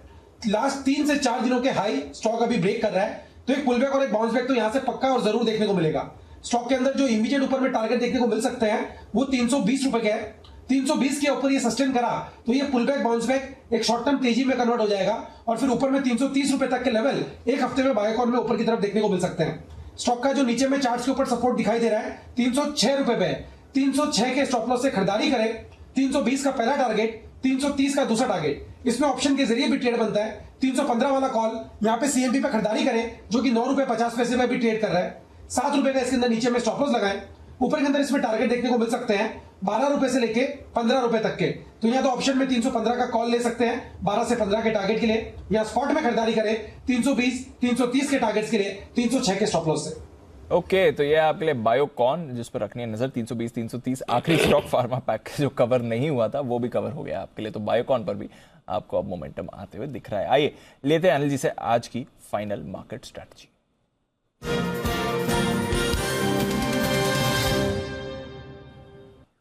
अनिल जी, पिछले 1 घंटे में मार्केट का मूड माहौल थोड़ा तो सुधरा है सर। 40 पॉइंट ऊपर डाउ फ्यूचर्स है, डेज हाई आप कह सकते हैं।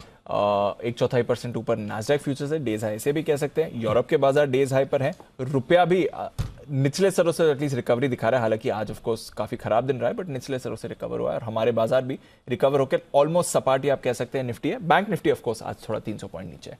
क्या करके जाना है? जो 2:30 बजे बोला था वही वो लेवल क्रॉस नहीं हुआ, 17,400 क्रॉस नहीं हुआ, वहीं जाके रुका, वहीं पर रुका। जबकि बैंक निफ्टी तो अब बढ़ा है, उसके बावजूद हमारा 17,400 क्रॉस। ये कमाल लेवल का 17,350, 17,400 वहां रुकना। और आप देखिए 36,700, 36,800 रुकावट की लेवल है किसकी? बैंक निफ्टी की। 36,800 से ये भी घूम गया।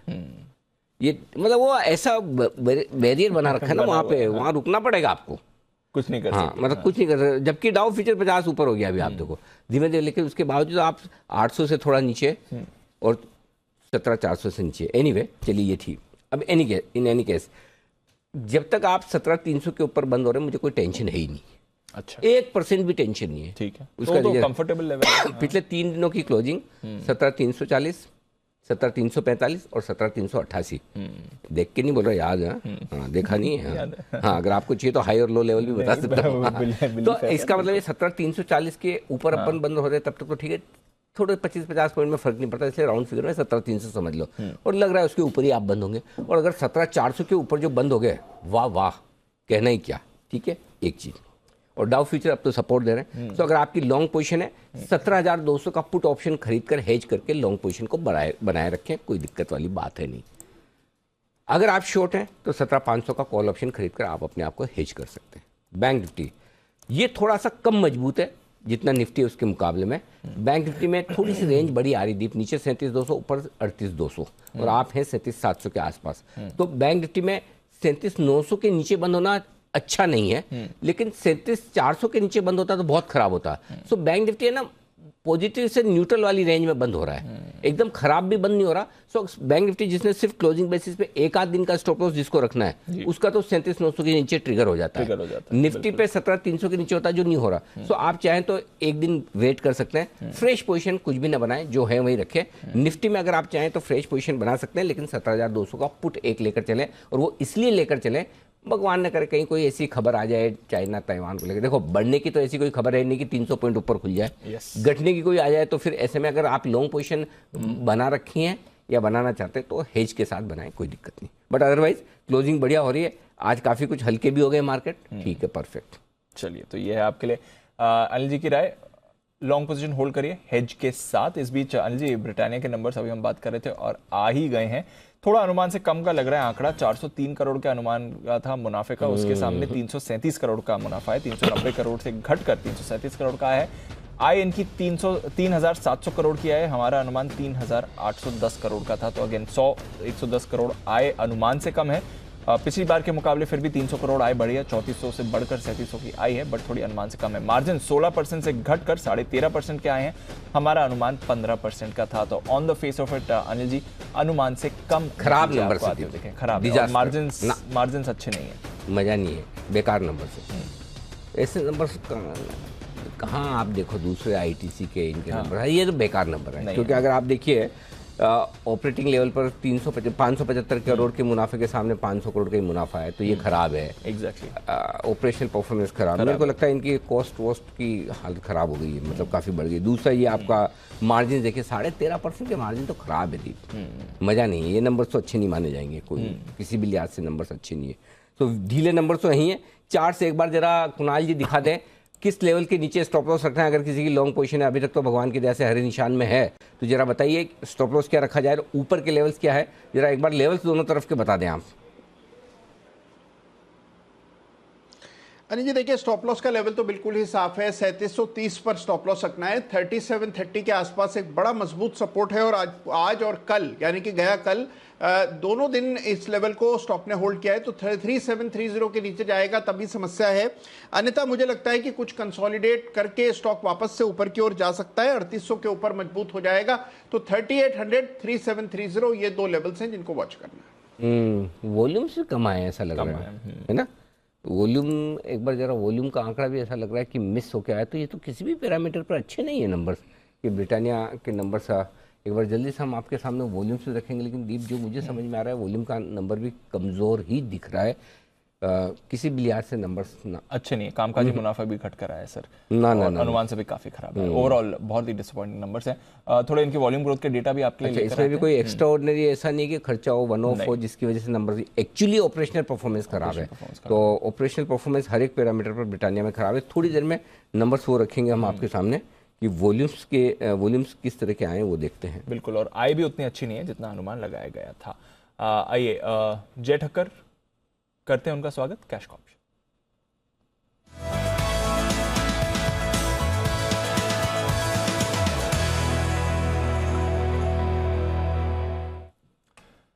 गुड आफ्टरनून जय, बताएं। Very good afternoon to you Deepanshu and very good afternoon to you Anil ji. Deep, आज मॉर्निंग में एक जो सडन करेक्शन हमें देखने मिला एंड उसके बाद एक आप देख रहे हैं कि शार्प रिकवरी भी देखने मिली, तो अब उसके कारण हो ये चुका है कि अब बाजार में मुझे ऐसा लग रहा है कि एक रेंज बन चुकी है 17,500 से 17,300 से 250 की, इनफैक्ट मोर इंपॉर्टेंटली 300 की। Now we are trading very near to the lower end of the range. अगर देखें तो ऊपर में 130 पॉइंट है और नीचे में 70 पॉइंट है। ऑन क्लोजिंग बेसिस में आपको बता रहा हूँ 17,300 इंपॉर्टेंट है। सो उस लिहाज से मुझे ऐसा लग रहा है कि 17,500 का आप कॉल खरीद के चले 11 अगस्त का। 107 पर ये ट्रेड कर रहा है दीपांशु। एक छोटा सा स्टॉप लॉस जो मैं यहाँ पे सजेस्ट कर रहा हूँ वो है 72 का। सो 107 पर खरीदे, 72 का स्टॉप लॉस रहेगा। पहला टारगेट ऊपर में दीप बन रहा है 157 का एंड सेकंड टारगेट जो बन रहा है वो है 180 का। सो 157 180 ये दो टारगेट्स के लिए कॉल ऑप्शन ही खरीदे एज ऑफ नाउ। मुझे ऐसा लग रहा है कि ओवरऑल देखिए ग्लोबल मार्केट्स ठीक ठाक है, वोलेटिलिटी बढ़ी हुई है, now that is the concern and I think that is the only concern as of now. Apart from that मुझे ऐसा लग रहा है कि जो हिसाब से रिकवरी हमें देखने मिली है अभी भी अप ट्रेंड इंटैक्ट होना चाहिए। जब तक अभी हमें इमीडिएट बेसिस पर 17,300 के नीचे एक बंद देखने नहीं मिलता, उसके नीचे डेफिनेटली आपको थोड़ा एक करेक्शन एक्सटेंड होते हुए देखने मिलेगा नीचे की तरफ। Otherwise we can again head towards the upper end of the range 17,500। Okay, तो 17,500 के लिए तैयार है मार्केट और 17,500 की कॉल अगले हफ्ते की एक्सपायरी की ऑफ कोर्स ये खरीद कर जाए 107 के लेवल पर आपको मिल रही है। इस बीच बर्जर पेंट्स इसके भी नतीजे आपके सामने आते हुए दिख रहे हैं। Consumption earnings back to back आपके सामने आ रही हैं। बर्जर पेंट्स मुनाफा 141 करोड़ से बढ़कर 253 करोड़ का आया है। मुनाफे में जबरदस्त उछाल है। रेवेन्यू लेड ग्रोथ है क्योंकि आय भी 1800 करोड़ से बढ़कर 2760 करोड़ की आपको आय आती हुई दिखी है। तो लगभग 1000 करोड़ से आय बढ़ी है। मुनाफे में अच्छी बढ़त देखिए। कामकाजी मुनाफा 240 करोड़ से बढ़कर 405 करोड़ का आपको आते हुए दिखा है। शानदार नतीजे बर्जर पेंट्स के इस समय आपको दिख रहे हैं। ऑपरेशनली मार्जिन्स में सुधार दिखाया इन्होंने, 13.3% से बढ़कर 14.7%। अक्रॉस बीट है, टॉप डाउन बीट कहा जाएगा Anil ji. Revenue led growth आपको बर्जर पेंट्स में आती हुई दिख रही है। और डेफिनेटली शानदार नतीजे। एशियन पेंट्स पर भी हमने एक अच्छा रिएक्शन देखा था नतीजों के बाद, और बर्जर पेंट्स पर भी आप एक्सपेक्ट करिए क्योंकि नतीजे तो बहुत ही बढ़िया आए हैं बर्जर पेंट्स के। कुणाल जी चार्ट्स भी देखें, स्टॉक भी इस समय रिएक्ट कर रहा है, बढ़िया नतीजे बर्जर पेंट्स के सर। भाई देखिए चार्ट भी बहुत बढ़िया है, दीपांशु स्टॉक लगातार आउट परफॉर्म कर रहा है और इसमें एक ब्रेकआउट आता हुआ दिखा है। 660 रुपए पर एक मामूली सी रेजिस्टेंस थी, पार हुई है। आज के इंट्राडे ट्रेड में नीचे के लेवल से बड़ी जबरदस्त रिकवरी हुई है, तो मुझे लगता है कि स्टॉक 700 की ओर अग्रसर है। जिनके पास भी पोजीशन है बिल्कुल बने रहें, 660 का एक संशोधित स्टॉप लॉस रख लें और 685 690 का पहला टारगेट होगा तो मेरी बने रहने की राय। चलिए बर्जर पेंट्स के भी बढ़िया नतीजे आपके लिए आते हुए दिख रहे हैं towards the end of trade. बाजार थोड़ा आपको आज सुस्त एक्शन दिखा, but with in a range काफी भारी उतार चढ़ा था, और जो एक बार पैनिक बॉटम बनाया था बाजार ने, वहां से एक अच्छी रिकवरी आपने आती हुई देखी है। 350 के ऊपर अच्छी क्लोजिंग आ रही है, 370 के करीब निफ्टी क्लोजिंग के लिए तैयार है, लगभग सपाट ही है।